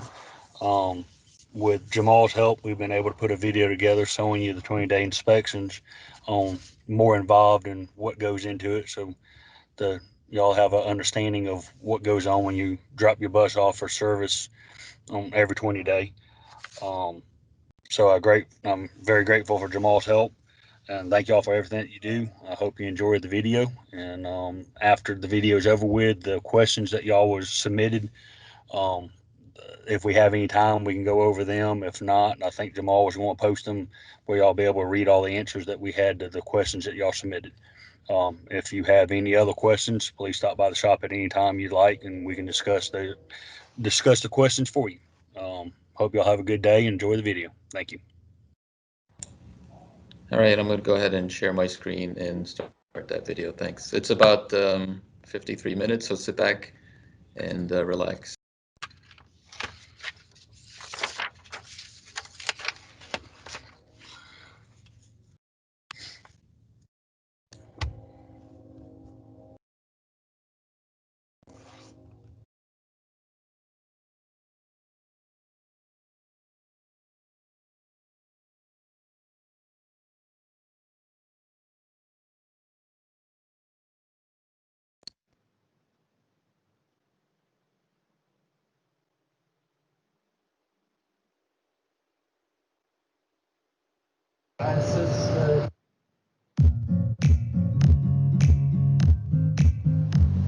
Hi, I'm Kenny Smallwood. I'm assistant shop foreman.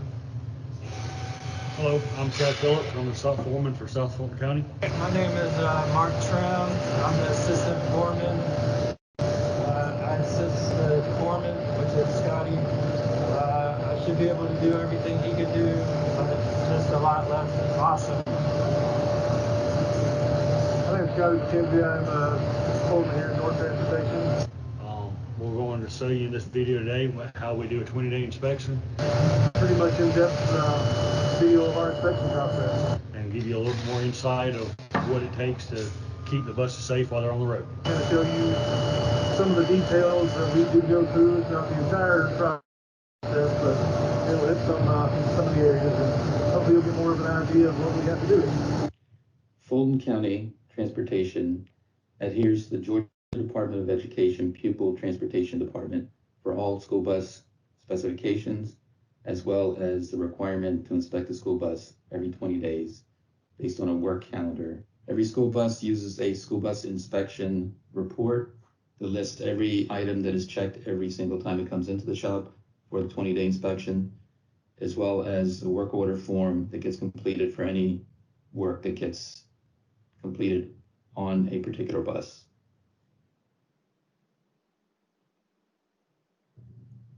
The reference manual that is used consists of 10 sections and a total of 125 pages.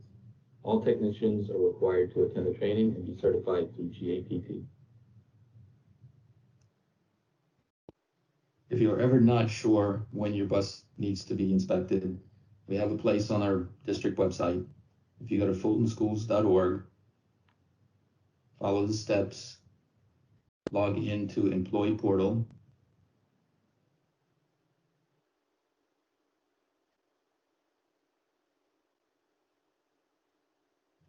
and go to our transportation page, which is under the link for operations,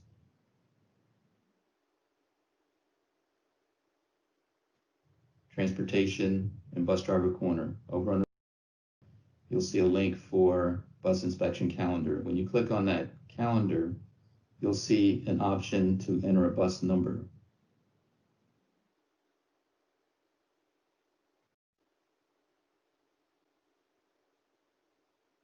When you type in the bus number, the bus populates with the information that you need for the last inspection, the next inspection, and a complete inspection calendar for the year.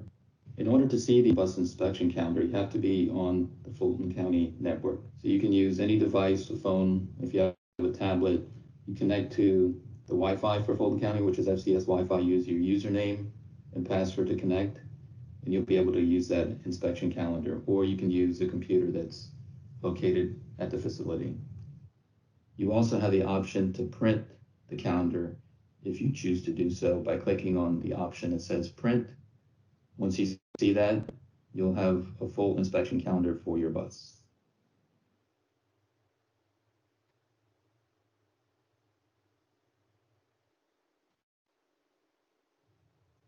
South Transportation is still under construction. Bus drivers turn in their keys to the portal at P62. Once keys are turned in, those keys are walked over to the shop and turned in for inspection. Once the shop has the keys, the mechanic will find the bus, drive it back into the shop, and complete the inspection process. North Transportation has the bus drivers keys to the front of the shop, where the keys are then turned over to a porter, who then retrieves the bus, brings it over to the wash station, washes the bus, and the mechanic then pulls it into the shop to complete the inspection. The seat is leaking air, or air's leaking someplace and the seat is coming down. And ADS lights on. Okay. Do you think it's gonna be done today? We hope so. Okay, I hope so too. Thanks, Evan.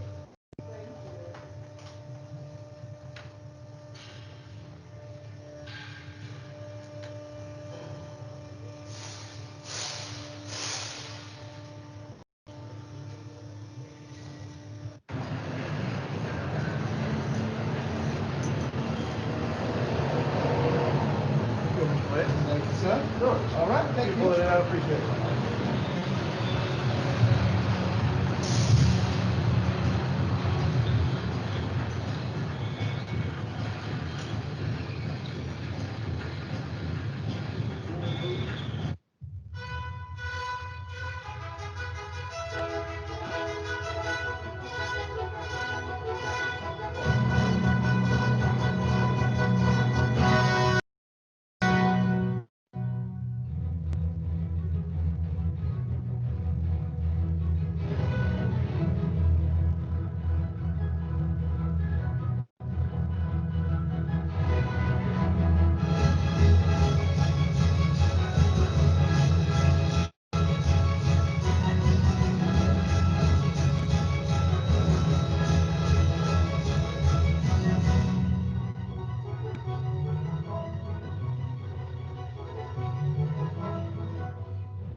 Okay, right now, running the step well, making sure the lights are working on the step well, checking the mirrors, side mirrors for tightness, cracks.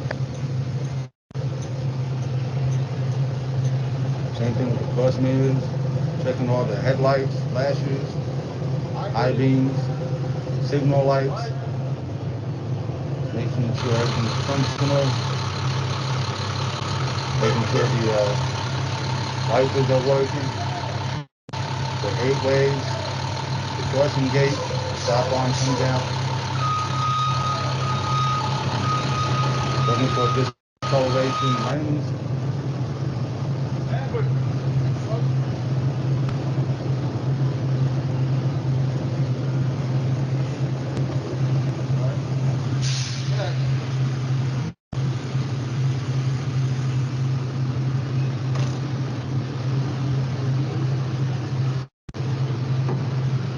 Unlatching the hood,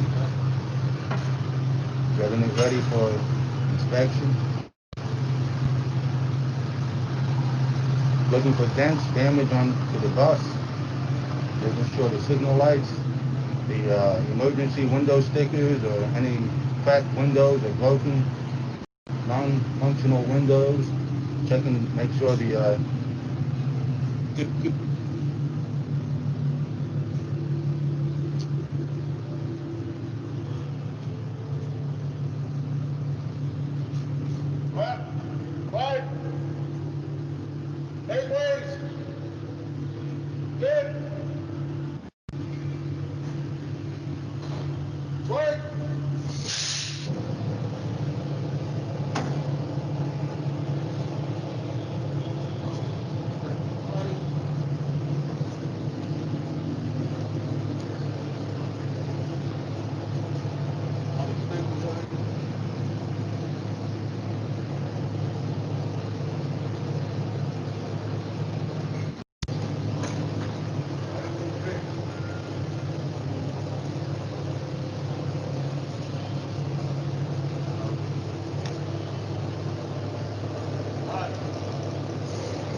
Check my first aid body fluid kit, make sure my fire extinguisher's charged.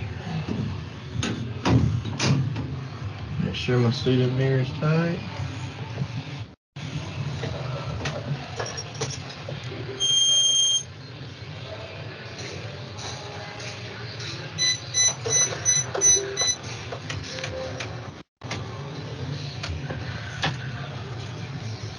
Make sure driver's seat belt's attached and secured.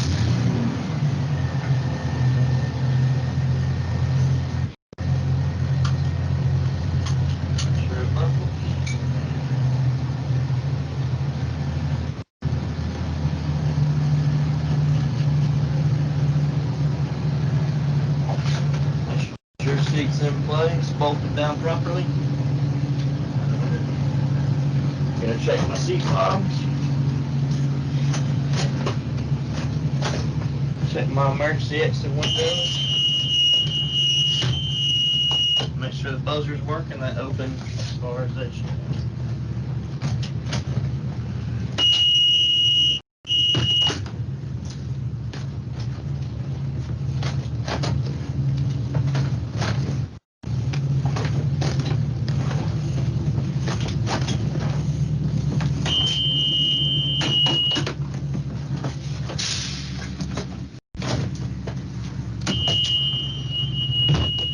Make sure all the windows have stickers.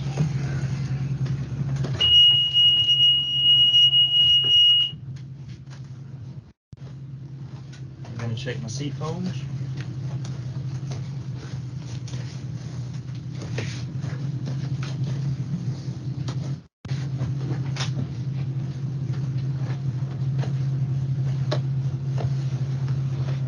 Don't forget my emergency exit hatches. Make sure my strobe light's working.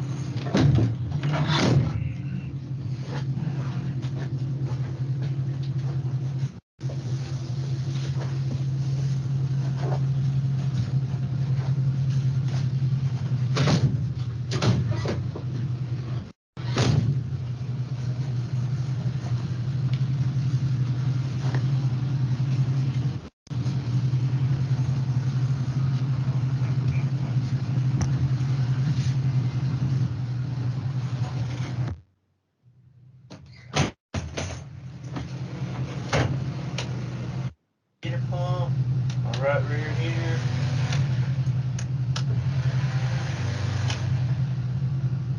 Other side here. Both fans. Noise kill switch.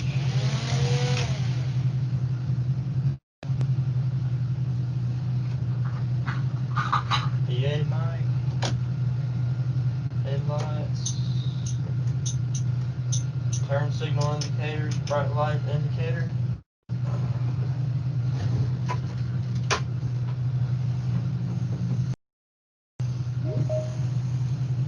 Cup holder. Heated mirrors.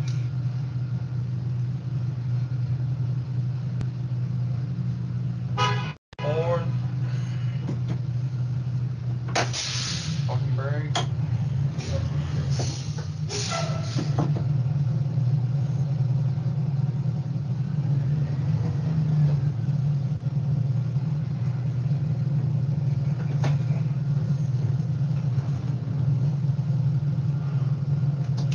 Amber lights.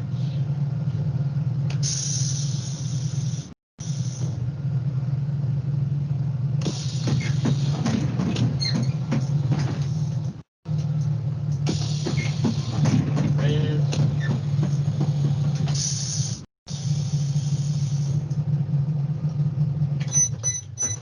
Check my child reminder.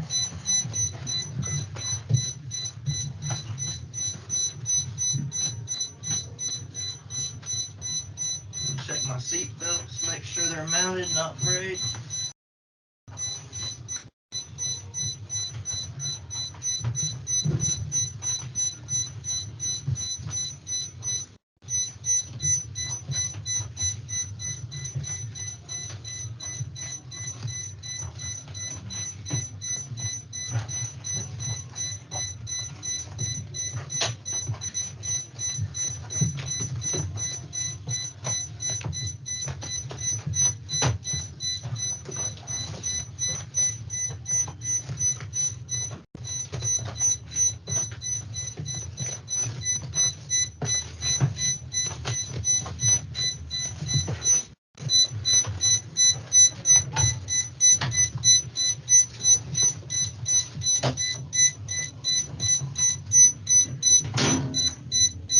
Then also, if our first aid or body fluid kit is missing a tab, we open, make sure nothing's missing, or if they need to be replaced, we'll put a new tab on after we replace. Then the red triangle box back here as well, make sure they're all in there, has a tab on it as well. 4R, make sure there's no humps, anything dangerous the students could trip over. And that's it. All right, starting on this side, looking at our coolant, making sure the level's good, making sure we have no leaks coming down anywhere. Usually we mark the air filter, the mileage on the air filter when the last time it was changed, that way we know. We can also look in the computer as well. Looking at all our wiring, making sure we don't have any chafed wires or anything like that from the hood rub that gets it. Double checking our brake hoses, making sure they haven't been rubbed or anything, or they're loose. Checking our washer fluid container, making sure we have an adequate level. Looking over inside the engine, making sure I don't see any kind of coolant leaks or anything like that. Making sure our belt's in good condition. We don't see anything going on with that. Double checking our connections on our alternator, making sure they're tight. Uh, Looking at our valve cover gasket, our exhaust manifold, making sure all our bolts are in place. We don't have any exhaust leaks or anything like that.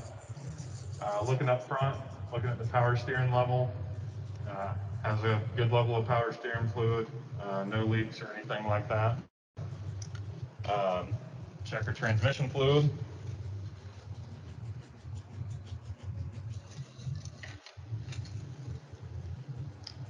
Our transmission fluid looks good. And once again, kind of just shaking everything, making sure we don't have anything loose, nothing that needs to be tied up. Not so much on the Bluebirds, but on the Internationals, double checking our hood stops where it meets the hood. Oil, checking the oil.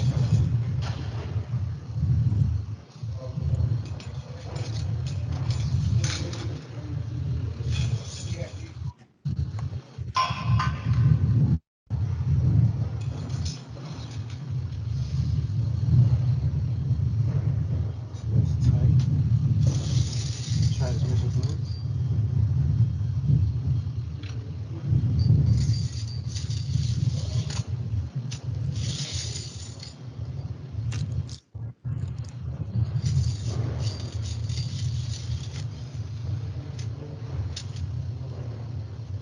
Level on the coolant, max. So right here is your power steering fluid. Check breakdown.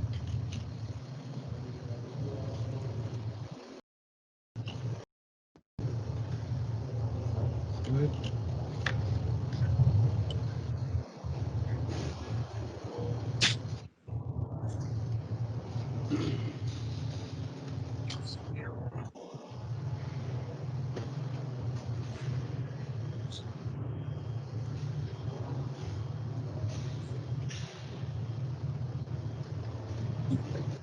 Tire tread depth. Table, where you going? Table, honey, that table. You know?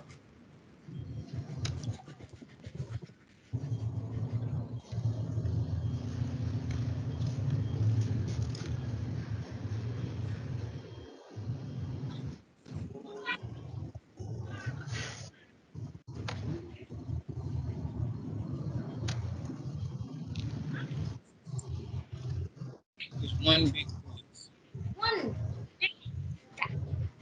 I like to check the tapes. Make sure there's no tears. Make sure everything is the right color. It ain't going straight through it. See how it's going? Right.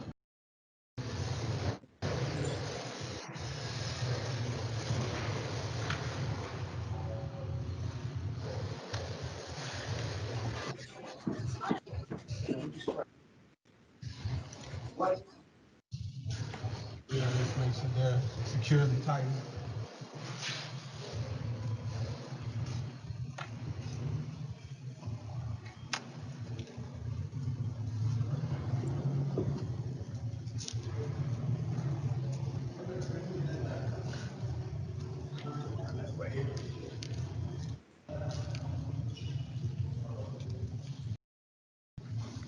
Watch the fluid, see that that's full. Check the coolant hose, make sure those are not moving. No leaks. Turbo hose good.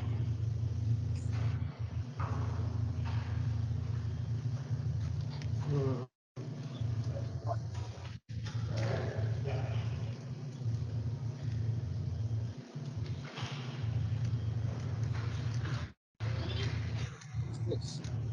17 bit. Make sure that's tight. No cracks, no tears.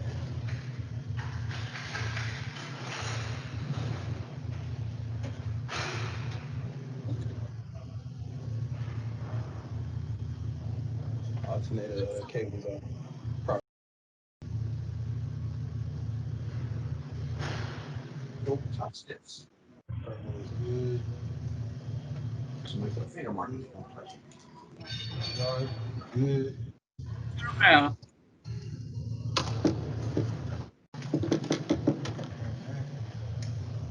Yeah, put that up. Yeah. You see her the white sweater up there that she had on?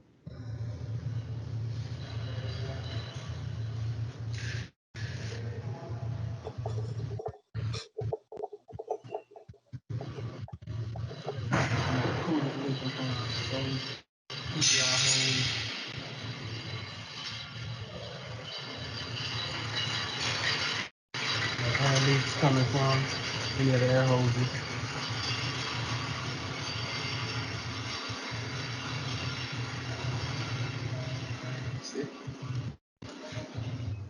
Coming around to this side, we're looking at our steering gearbox and our power steering lines going into our gearbox, making sure we don't have any leaks or anything like that there.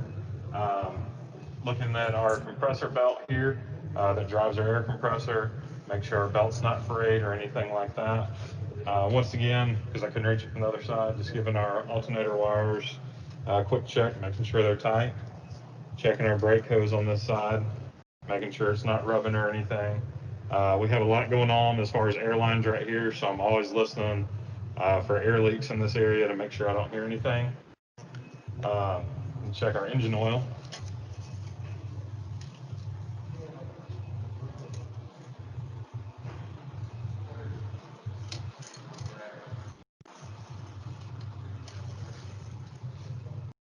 Engine oil level is good.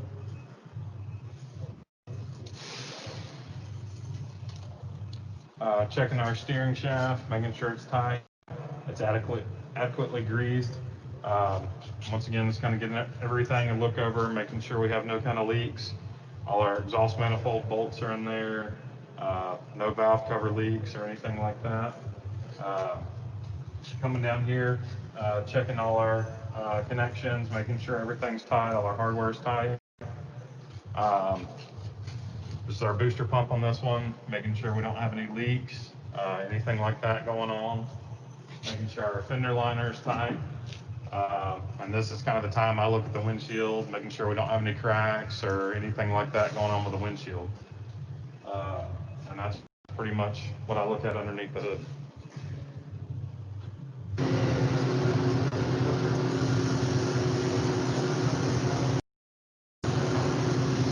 So this bus is in for a 20-day that had a check engine light on. This is the start of the disassembly process to get to the part that I need to repair, which is hidden way back behind the turbo. So this adds to some of the time added with doing just the inspection because I haven't even picked the bus up yet.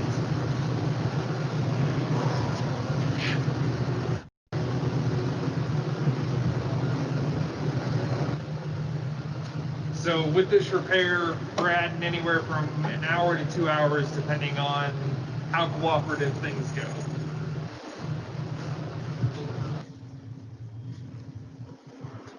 Front brakes are good. Shocks are good. Bolts are good. Leak is good. No cracks.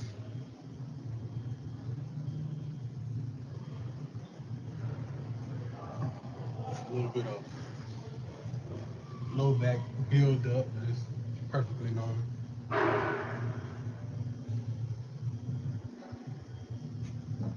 Rods are good. To the back, got the tie rod. It's good. To the Q pins, they're good. That's good.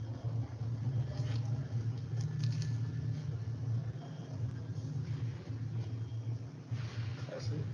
All right. So first off, let's start over here. If there is a tire on it, checking my kingpin, making sure they're tight. Checking the wheel bearings, making sure they're tight. Come around to the front, checking all my suspension components, making sure everything's tight, nothing loose. My springs, making sure nothing's broken. Looking at the bottom of the radiator, making sure we have no leaks at the bottom of the radiator. Just kind of looking up everything else steering-wise that I didn't see from the top. Looking at it from the bottom, making sure everything's tight, intact, and everything's there. I'm gonna be doing an oil change on this bus, so once I kind of work my way across the front, I'll set up my drain pan and start draining the oil out.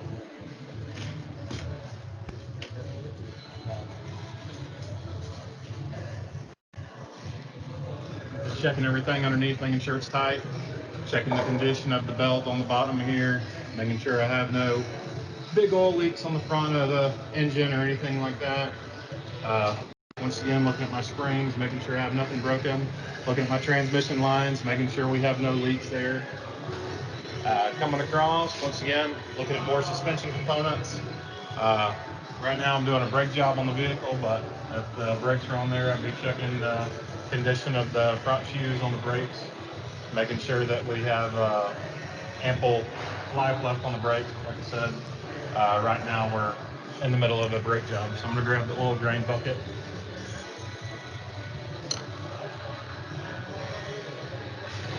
Help the right wrench.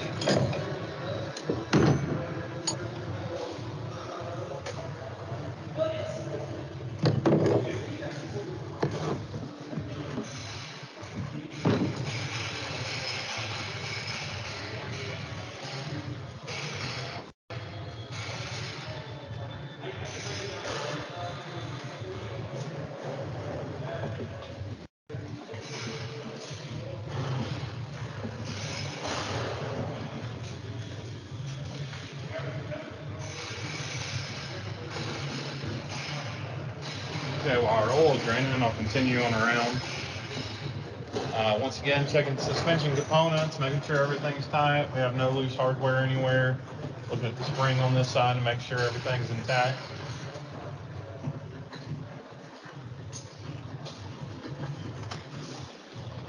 Coming on around, we have our tie rod. Checking our tie rod ends, making sure they're tight, no play in them. Checking all our hardware, making sure it's tight. This is a booster pump, which basically circulates the coolant to the rear heater for better heating. Prone to leaking, so I'm checking that. Making sure everything's tight.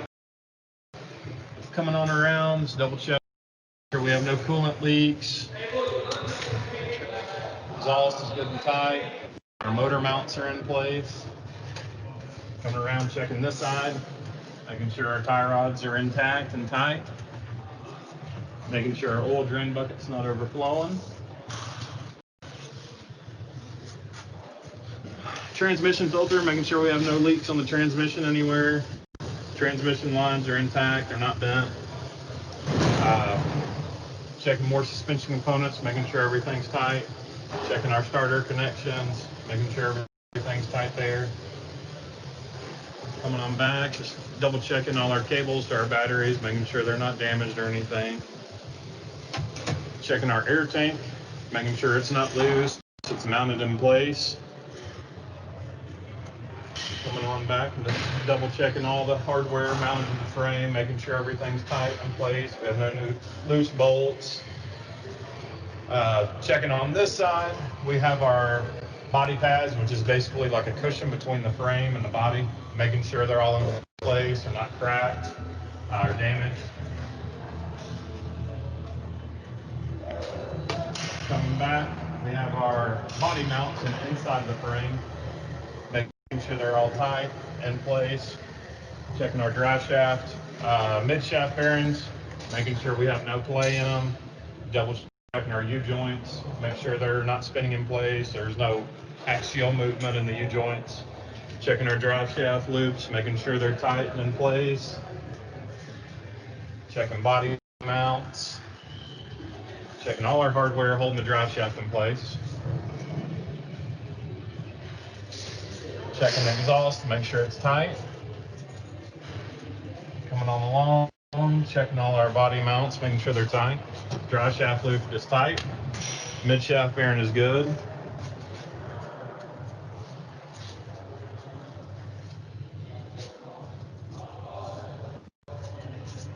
Back here, checking our brake hoses, making sure they're not damaged or anything. Making sure they're not rubbing against anything that could cause them to leak.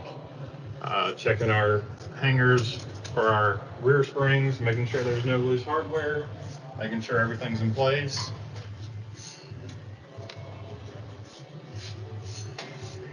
Then I come back down the other side, making sure all our suspension components are in place and tight. Checking our exhaust, making sure everything's tight and in place. All our sensors are intact, they're not rubbing on anything. Coming down this side, just making sure everything's in place, making sure our body pads are in place, not cracked or damaged. Rear springs are okay.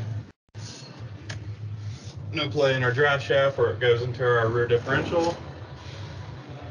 Checking our springs on this side again. Coming around to our tires, giving them a spin, making sure we have no nails in them, making sure we have adequate tread life on them.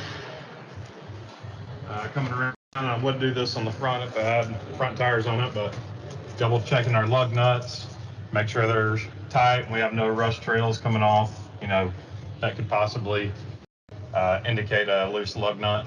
Making sure our tire sidewall is okay, making sure it's the proper size. Coming around, checking the back side of our rear spring, making sure all our hardware is intact, making sure our springs aren't broken anywhere. Checking our rear brakes. These are fairly new brakes, so they have plenty of life left on them.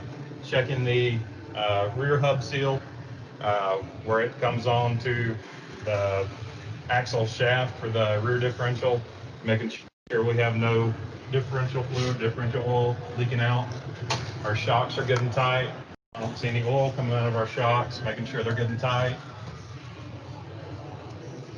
Our exhaust is mounted in place. All our hangers are in place, or our body mounts are in place. Checking all our hardware.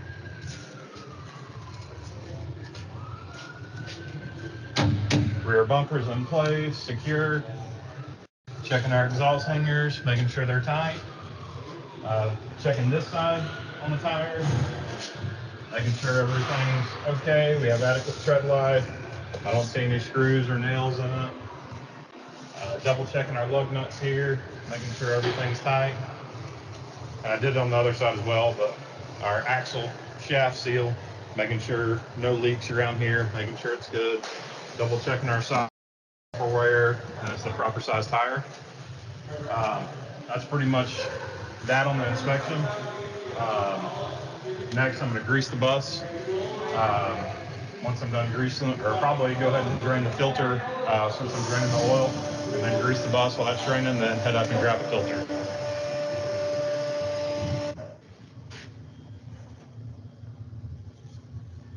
Taking up under the bus,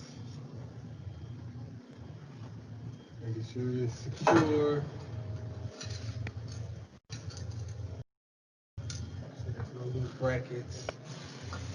Exhaust system is good.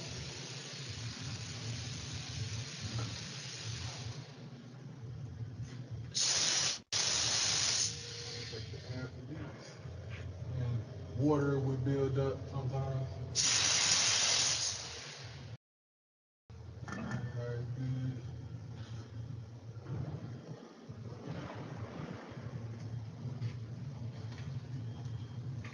Should be secure.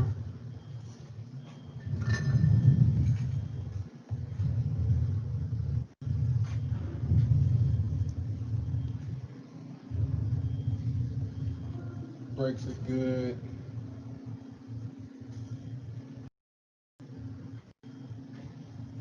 Springs are good.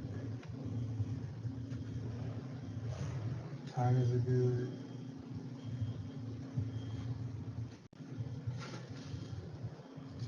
Everything's lubed.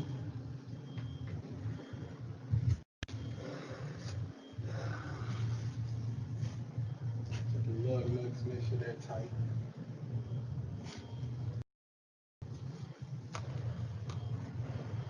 Brackets for the exhaust, they're not broken.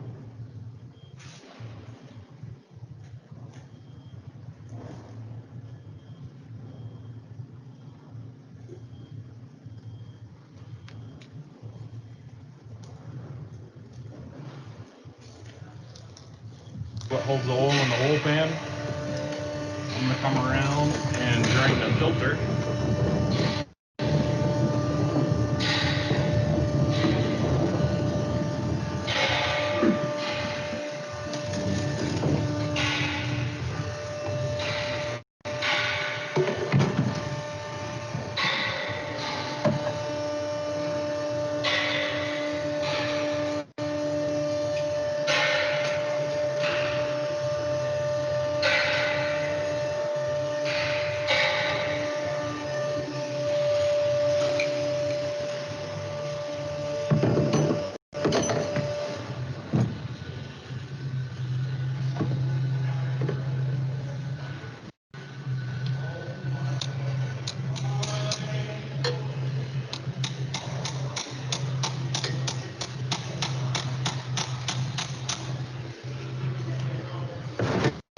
When we do that, a lot of oil in it, and if you just go to take it off, you're going to make a mess and probably all over you as well. So while that's draining, I'm going to head up to Napa and grab the filters that I need.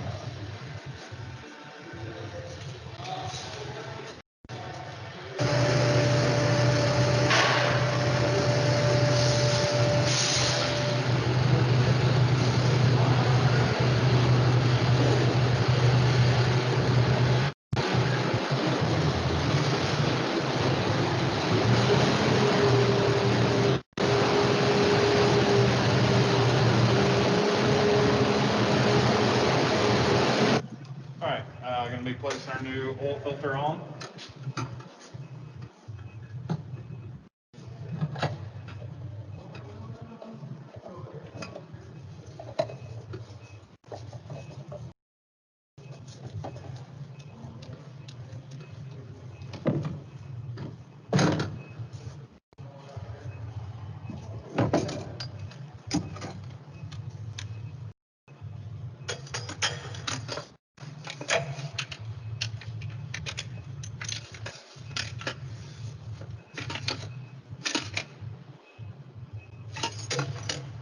Tightened up.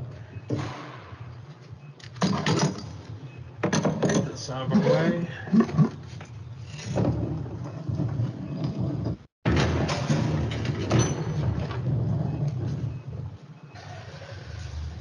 Got our mileage on our filter.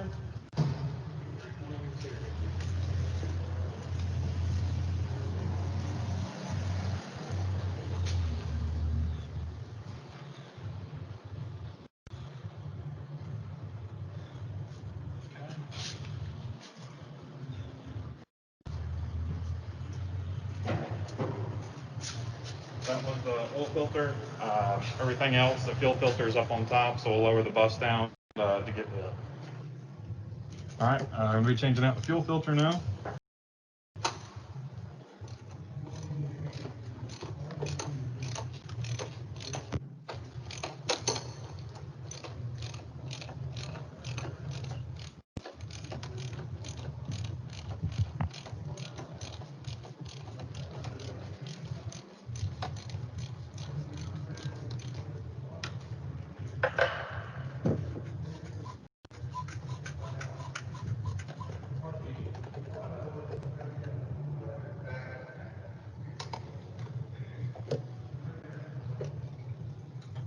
Let it drain for a second and try and make as little of a mess as possible.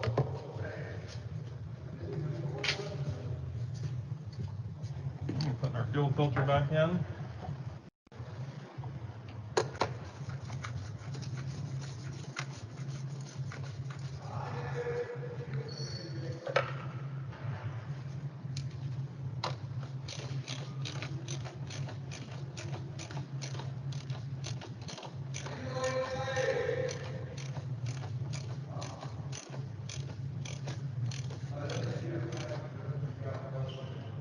Okay. Now that's done, most important step is putting the oil back in.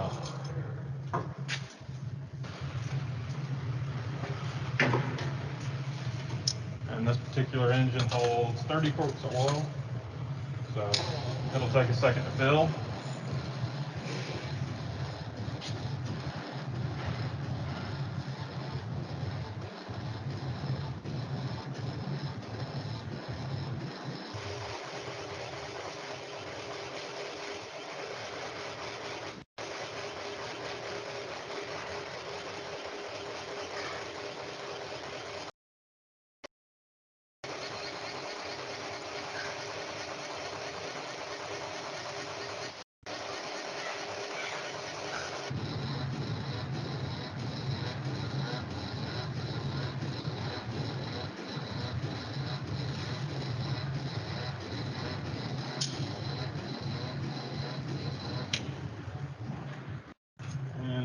with 30 quarts.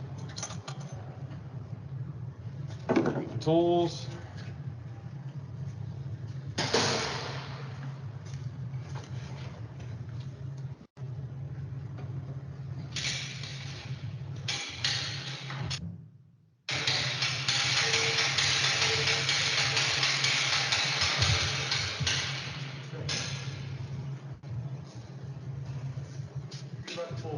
Full blessing for some noisy. The next step, I basically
Okay, and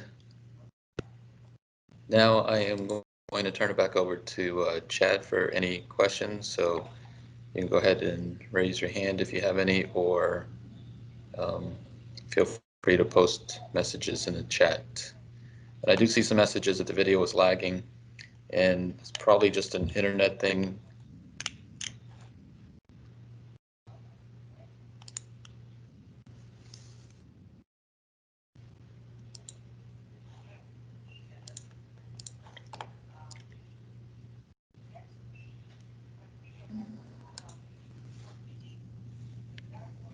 Ms. Kendra, you have a question?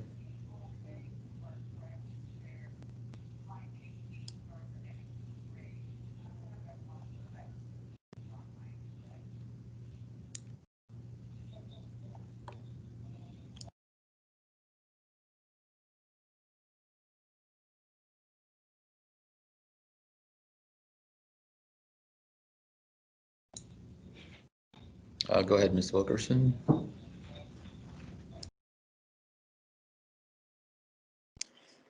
Hey, did I hear you say that you all wash the buses? You don't have that up right now, do you? Yeah, the bus wash station isn't ready yet south. They're Oh, still okay. building that. That should be available. I believe all of the construction for that south shop should be completed by the first of the year. So that bus drive-through for the and it's a little bit different on this one because this one you'll pull the bus in and actually it'll be like a car wash. Only that the bus doesn't move. The bus pulls in and then there'll be a mechanical wash. The bus is stationary during the wash, and then the bus will pull out when it's finished. But we're expecting that the last update from construction was first of the year. We should be completed with that. No, because mine is filthy, absolutely filthy, and I'm not even exaggerating because it smokes. So I have it, and that's inside and out. And I need a way to, I don't know how, but it needs to be cleaned bad. Yeah, Chad, is there anything we can do for Ms. Wilkerson on that? Unfortunately, not right now, no, because the way the construction is, there's no good spot around the shop to be able to pull a bus or set up a mobile bus wash or nothing. I mean, I can, if you tell me your bus number or send me an email with your bus number on it, we do have a mobile wash, so I can wash the windows and wash the back of it for you. But it's going to be on a limited number per day that I can get done right now, in other words. Okay, I'll send you that because mine is really bad. It's bad. Thank you. You're welcome.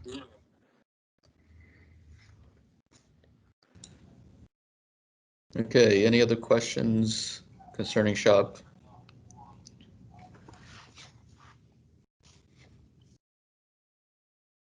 Okay, we're going to give it about 2 or 3 minutes and then we'll just transition to the next session. So we'll end a little early today and that's fine.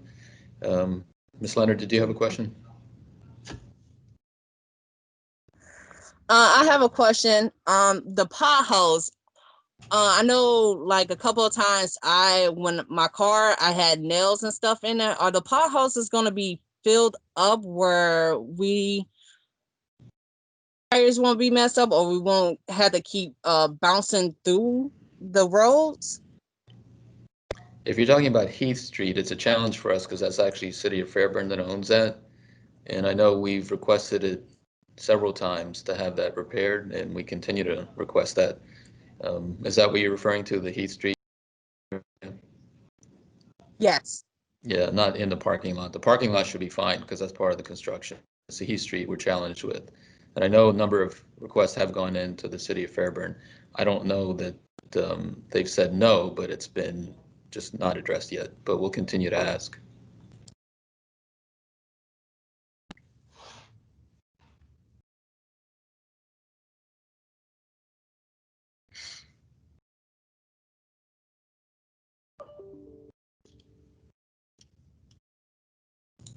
Okay, so just sit tight for a couple of minutes. Let me check with the next presenter is going to be Operations for South. And then we'll get going and then we'll just finish up a bit early. Thanks.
Hey Jamal, if everyone's still on, I've already gotten back to my desk, so we can proceed if everyone's still on.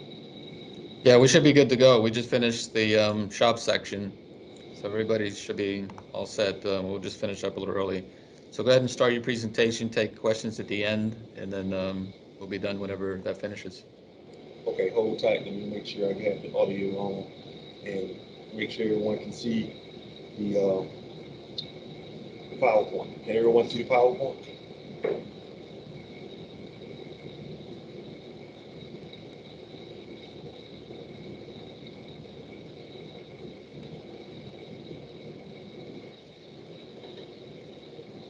Okay, so we have a few people saying yes. That's good. As long as everyone can see the PowerPoint, I will go ahead and proceed. All right, good morning again, everyone. This will be the last presentation for today, and I'm doing the accidents and emergencies for Fulton County driver training. After completing this unit, the driver will be able to identify contributing factors related to accidents, describe and perform proper post-accident procedures, describe and perform evacuation procedures during an accident.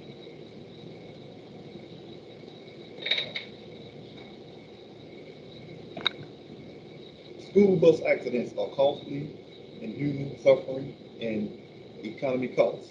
Each day the school bus is on the road loaded with children, there is a potential for tragedy. Improper driving by the school bus driver as well as improper driving by others causes accidents. Many accidents are avoidable by properly trained drivers who are attentive to their duties and follow the rules of the road. Accidents, breakdowns, and other delays affect the efficiency of good people transportation. To avoid accidents and minimize breakdowns and delays, drivers should be trained to deal with a variety of situations that may arise, and the driver must be fully prepared for emergencies.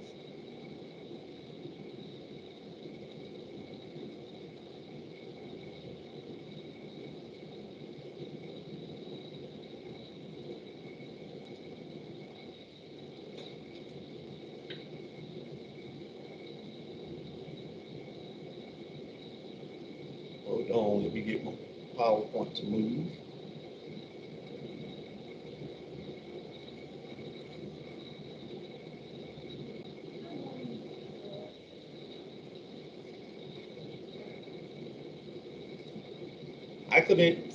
Accidents, incidents caused by a combination of factors.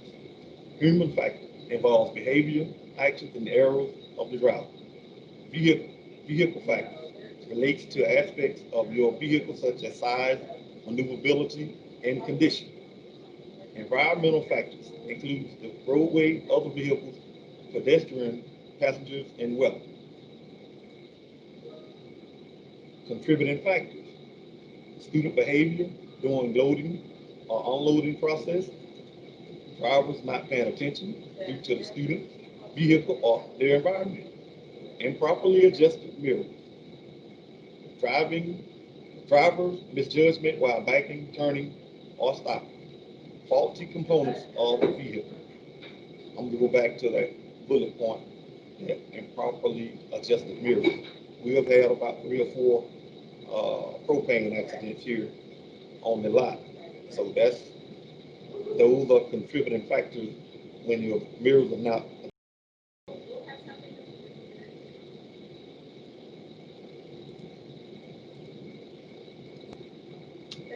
What can be done to avoid these accidents? Emphasize all safety precautions, pay close attention to the driving task, gain the proper skills necessary to maneuver the bus, and use good professional judgment. Keep all mirrors in proper adjustment.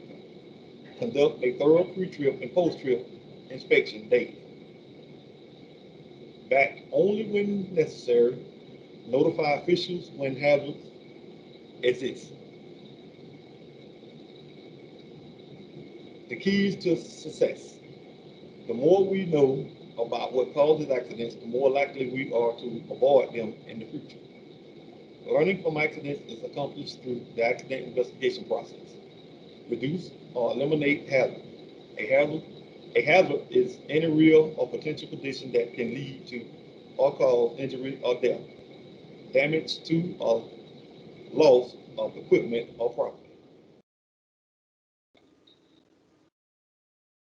If an accident occurs, please stay calm, secure the bus, keep students on bus, notify dispatch immediately, check students for injuries, and assist if necessary. Place reflective triangles according to guidelines if possible.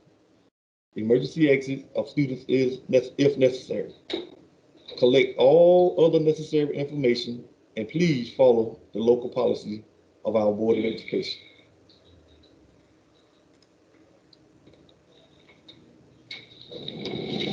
Driver negligence.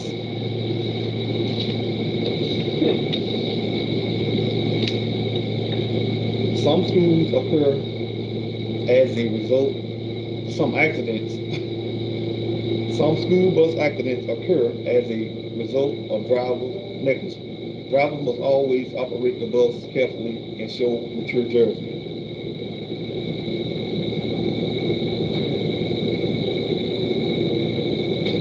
Negligence occurs when drivers don't follow all rules, regulations, and don't practice safe driving habits.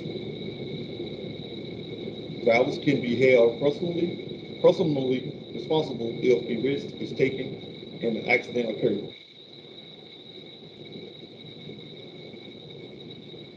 Eating or drinking while driving, talking on a cell phone while driving, sending text messages while driving, driving under the influence of a prescribed medication. All of those are negligence for the driver. Post-accident procedures. Accident reports serve many functions.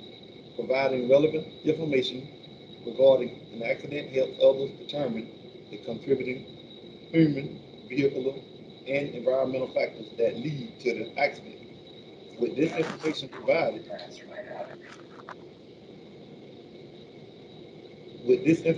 prevention measures can be developed and implemented.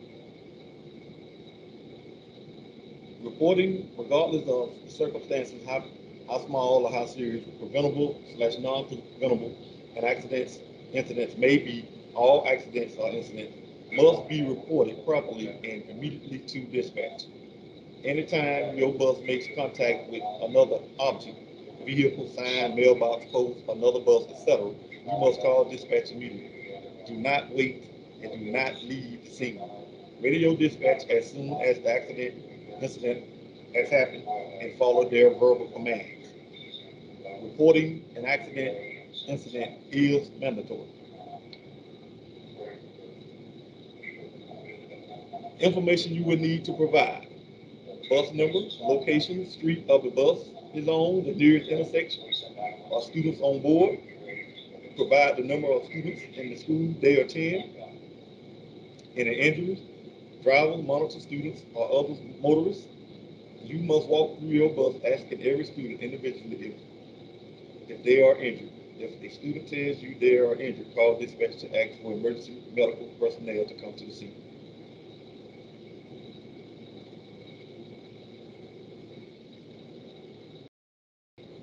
Mechanical breakdown.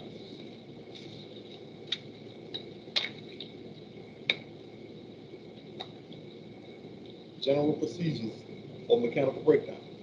If the bus breaks down, the driver should stop as close to the right of the road as possible, or on the shoulder to get out of the way of traffic.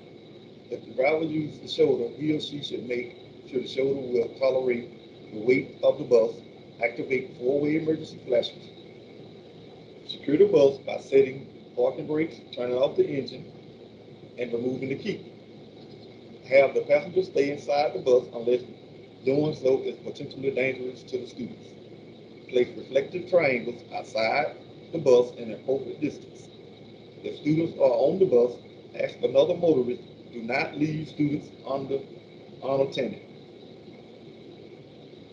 Use the radio or ask an adult pedestrian or passing motorist to notify proper school official.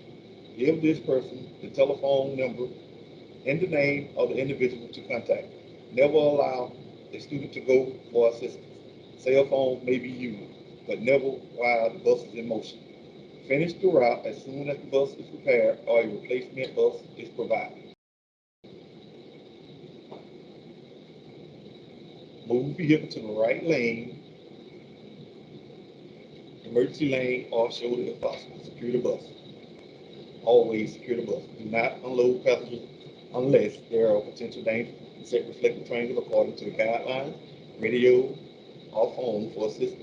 Finish route when bus has been repaired or substituted by another bus. Accident procedure summary. Stop the bus, set the brakes, set the parking brakes, activate the hazard light, shut off the engine.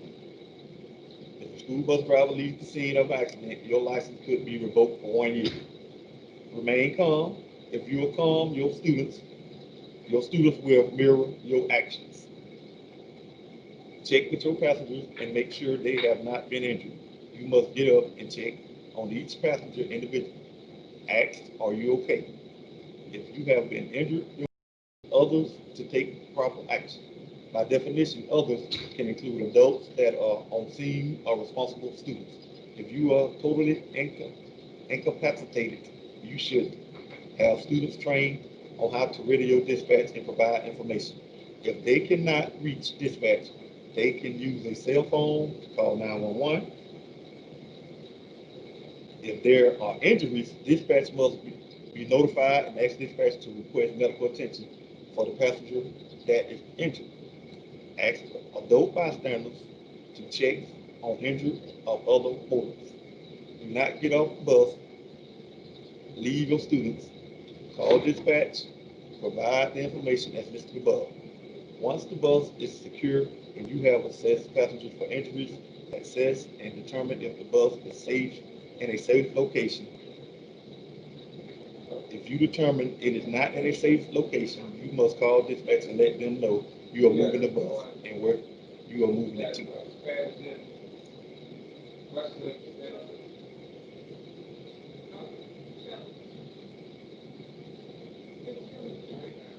Emergency equipment, emergency triangles, fire extinguishers, kit and body fluid kit, seat belt cover. All of these should be on everyone's bus. All of these supplies and emergency equipment should be accessible on everyone's bus.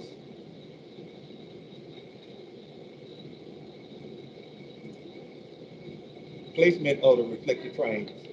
If you stop on a road or a shoulder of any road, you must put out emergency warning devices, reflective triangles, or flares within 10 minutes. Place the warning devices in the following location: 100 feet in front of the bus, 10 feet directly behind the bus. PowerPoint disappeared.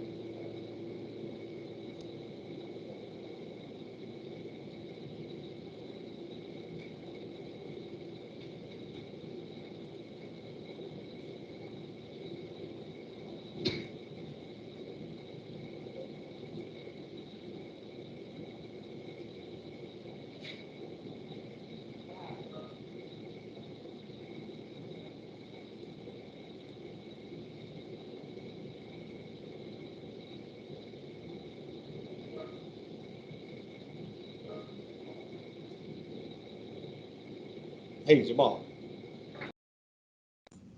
Yeah, go ahead, Dondrell.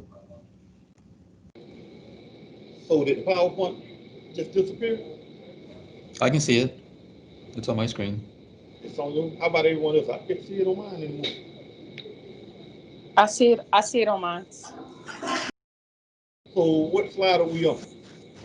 I can't see it. Yeah, Who we're on can't see it? slide, it's on slide 4 right now. I can't see it. Hey, Dondrell, if you need to, you can stop sharing and then share it again.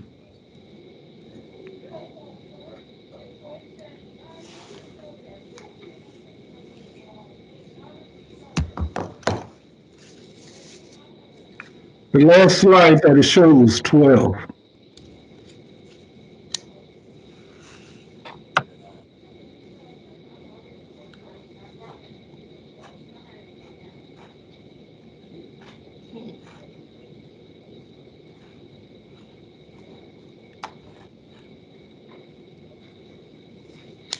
So it's slide 12 back up now? Not yet. Okay.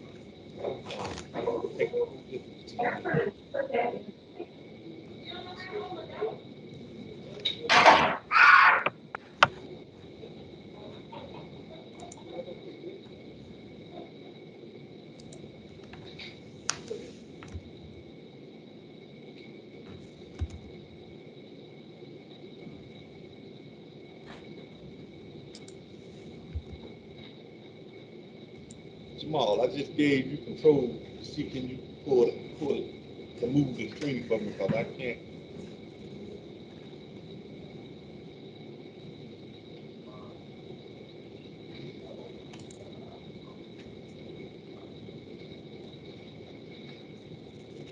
Try now. No, I don't see it on my.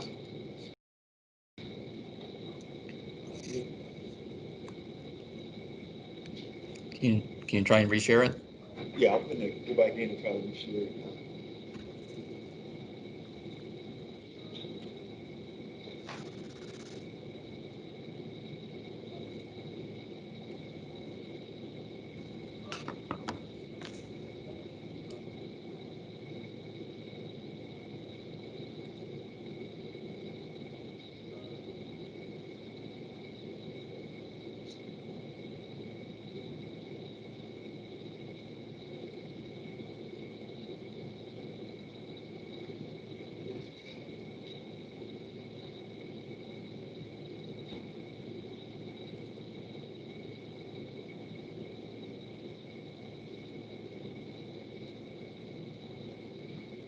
This thing would not come back up.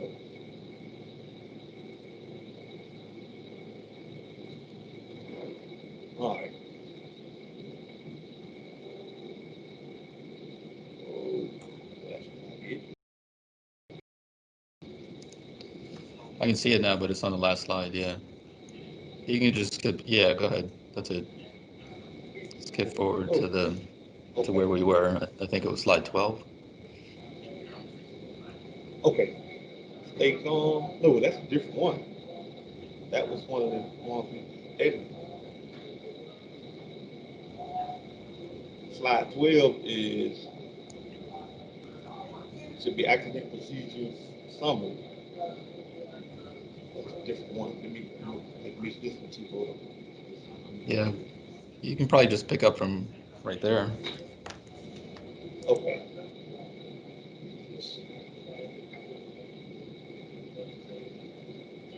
Yes, because I don't went over. They've been rearranged, so I need to get the right one back up there.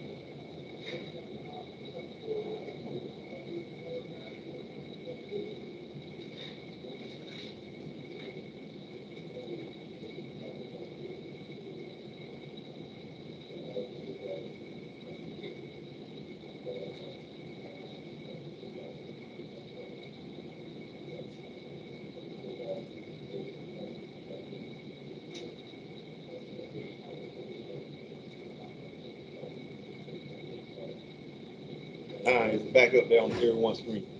Yeah, I see it now. All right, so we're on accident procedure summary, right? Yes. Okay. Accident procedure summary. Stop the bus. Set parking brakes. Activate hazard lights. Shut off engine. If a school bus driver leaves the scene of the accident, your license could be revoked for 1 year. Again, remain calm. If you're calm, your students will mirror your actions. Check with your passengers and make sure they have not been injured. You must get up, check on each passenger individually. Ask, are you okay?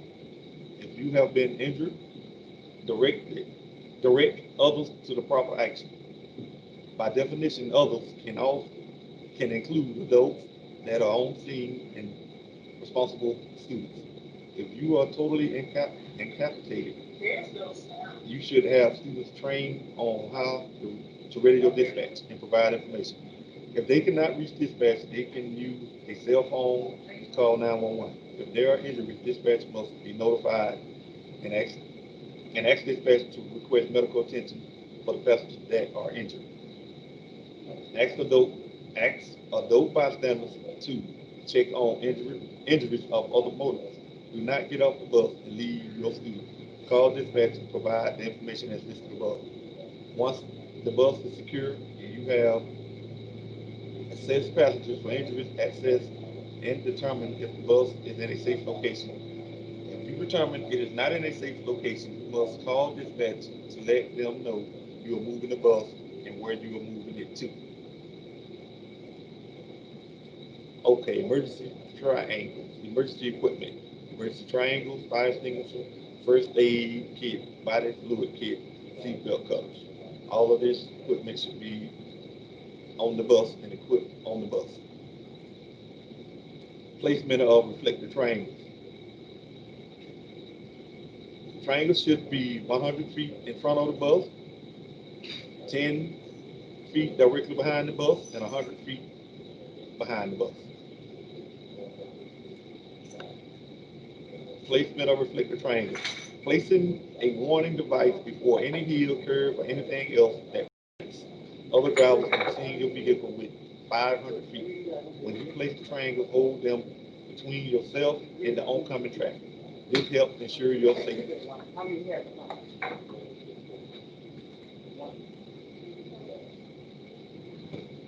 Placement of the reflector triangles that's behind the bus. On a one-way or divided highway, place warning devices 10 feet, 100 feet, and 200 feet behind the vehicle.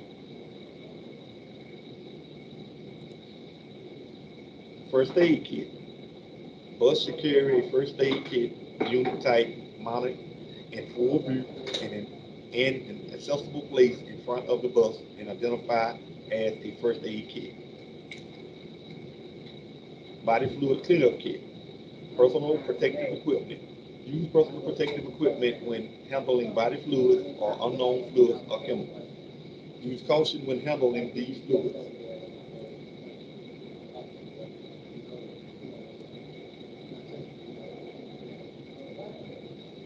Operating a fire extinguisher.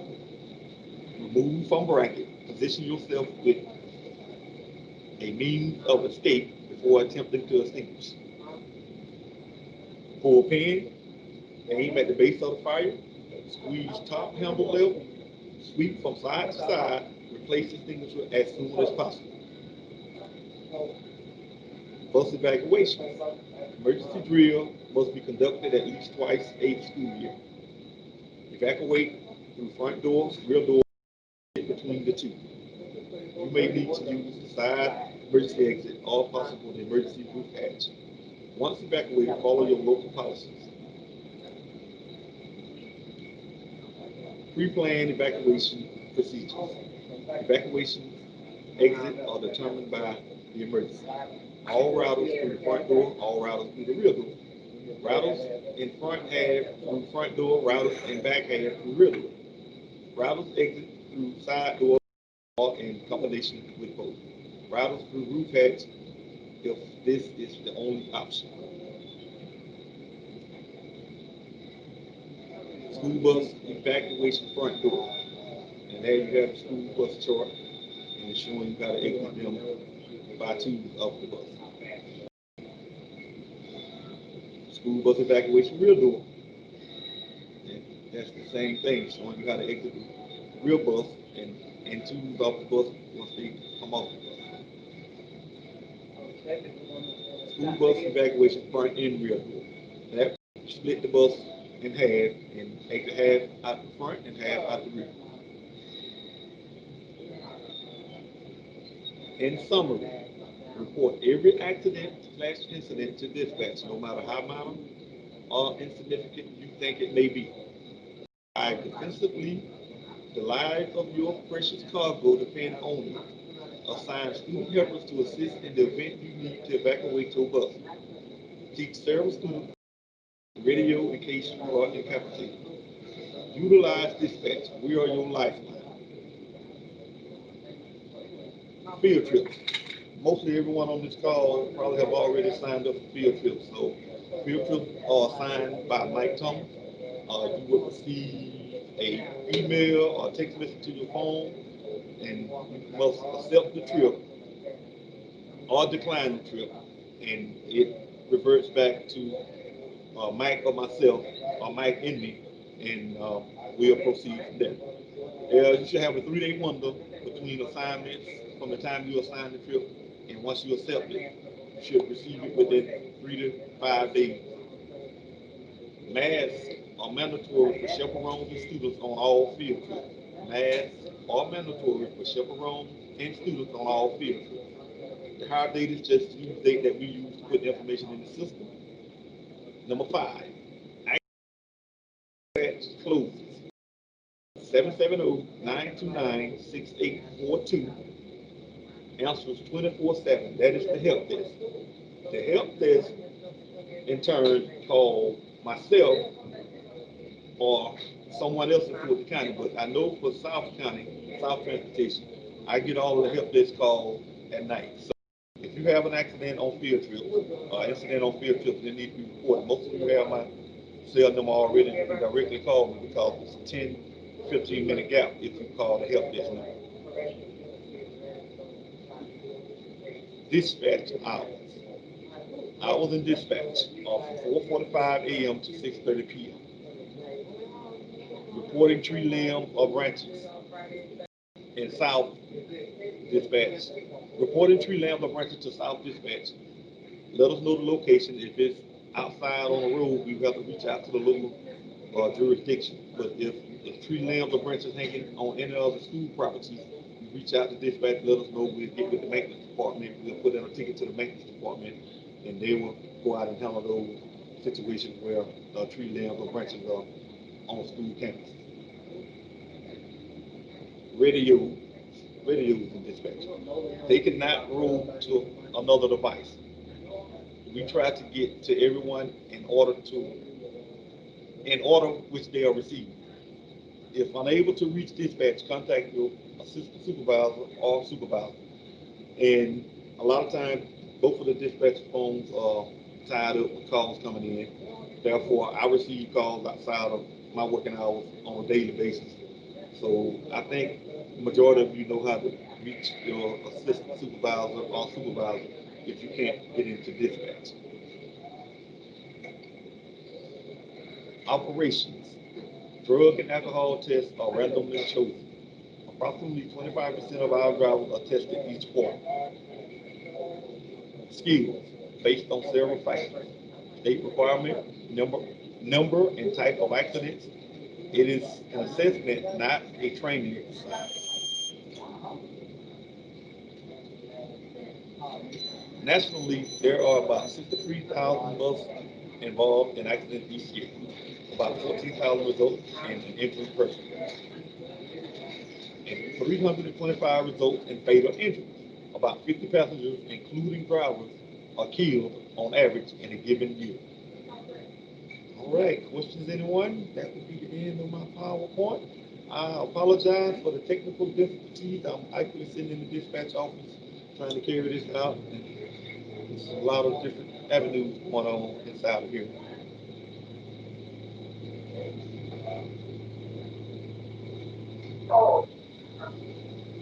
And then after pour hot water down, then you pour vinegar down to get rid of all of I have a question. Yes, come back with your question. Okay, we used to be trained in case of an emergency evacuation to take our radios with us. Can these new AT&T radios be removed from the bus? Yes, they can. Okay. It's kind of a spring-loaded thing. If you want to see that, what's the best way you think? Come by the shop, come by, do a video for it. How do you want to do that? Well, maybe for everybody, we might need a video, but I can come by the shop tomorrow as my bus inspection. Maybe I could ask one of the mechanics or come to your office. The radio, Desi, or Audrey, ahead of time, let them know you're coming in, and they'll show you. It's really simple. The only thing is a little tricky just to make sure you get that seated, but it's easy enough to remove. But radio, Desi, or Audrey before you come in, and they'll show you. Okay, thank you. All right. Any more questions? Any more?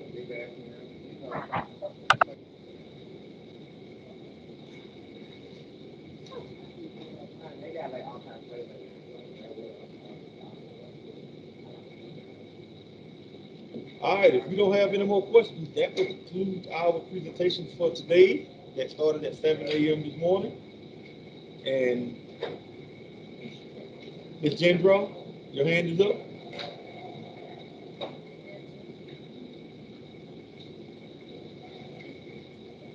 Shatara Gendra, your hand is up.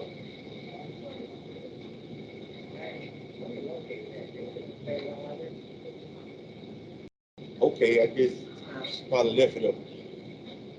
But if there's anything else tomorrow we need to go over, because that was concluded on our end, on my end and your end, as far as I know. Yeah, that's all I had for this meeting. We covered the 4 areas. I think we've taken all the questions, so no reason to hold anybody up. We're just finished early. Okay, with that being said, we appreciate everyone being on the call this morning. And y'all go ahead and continue the rest of your day. Enjoy it.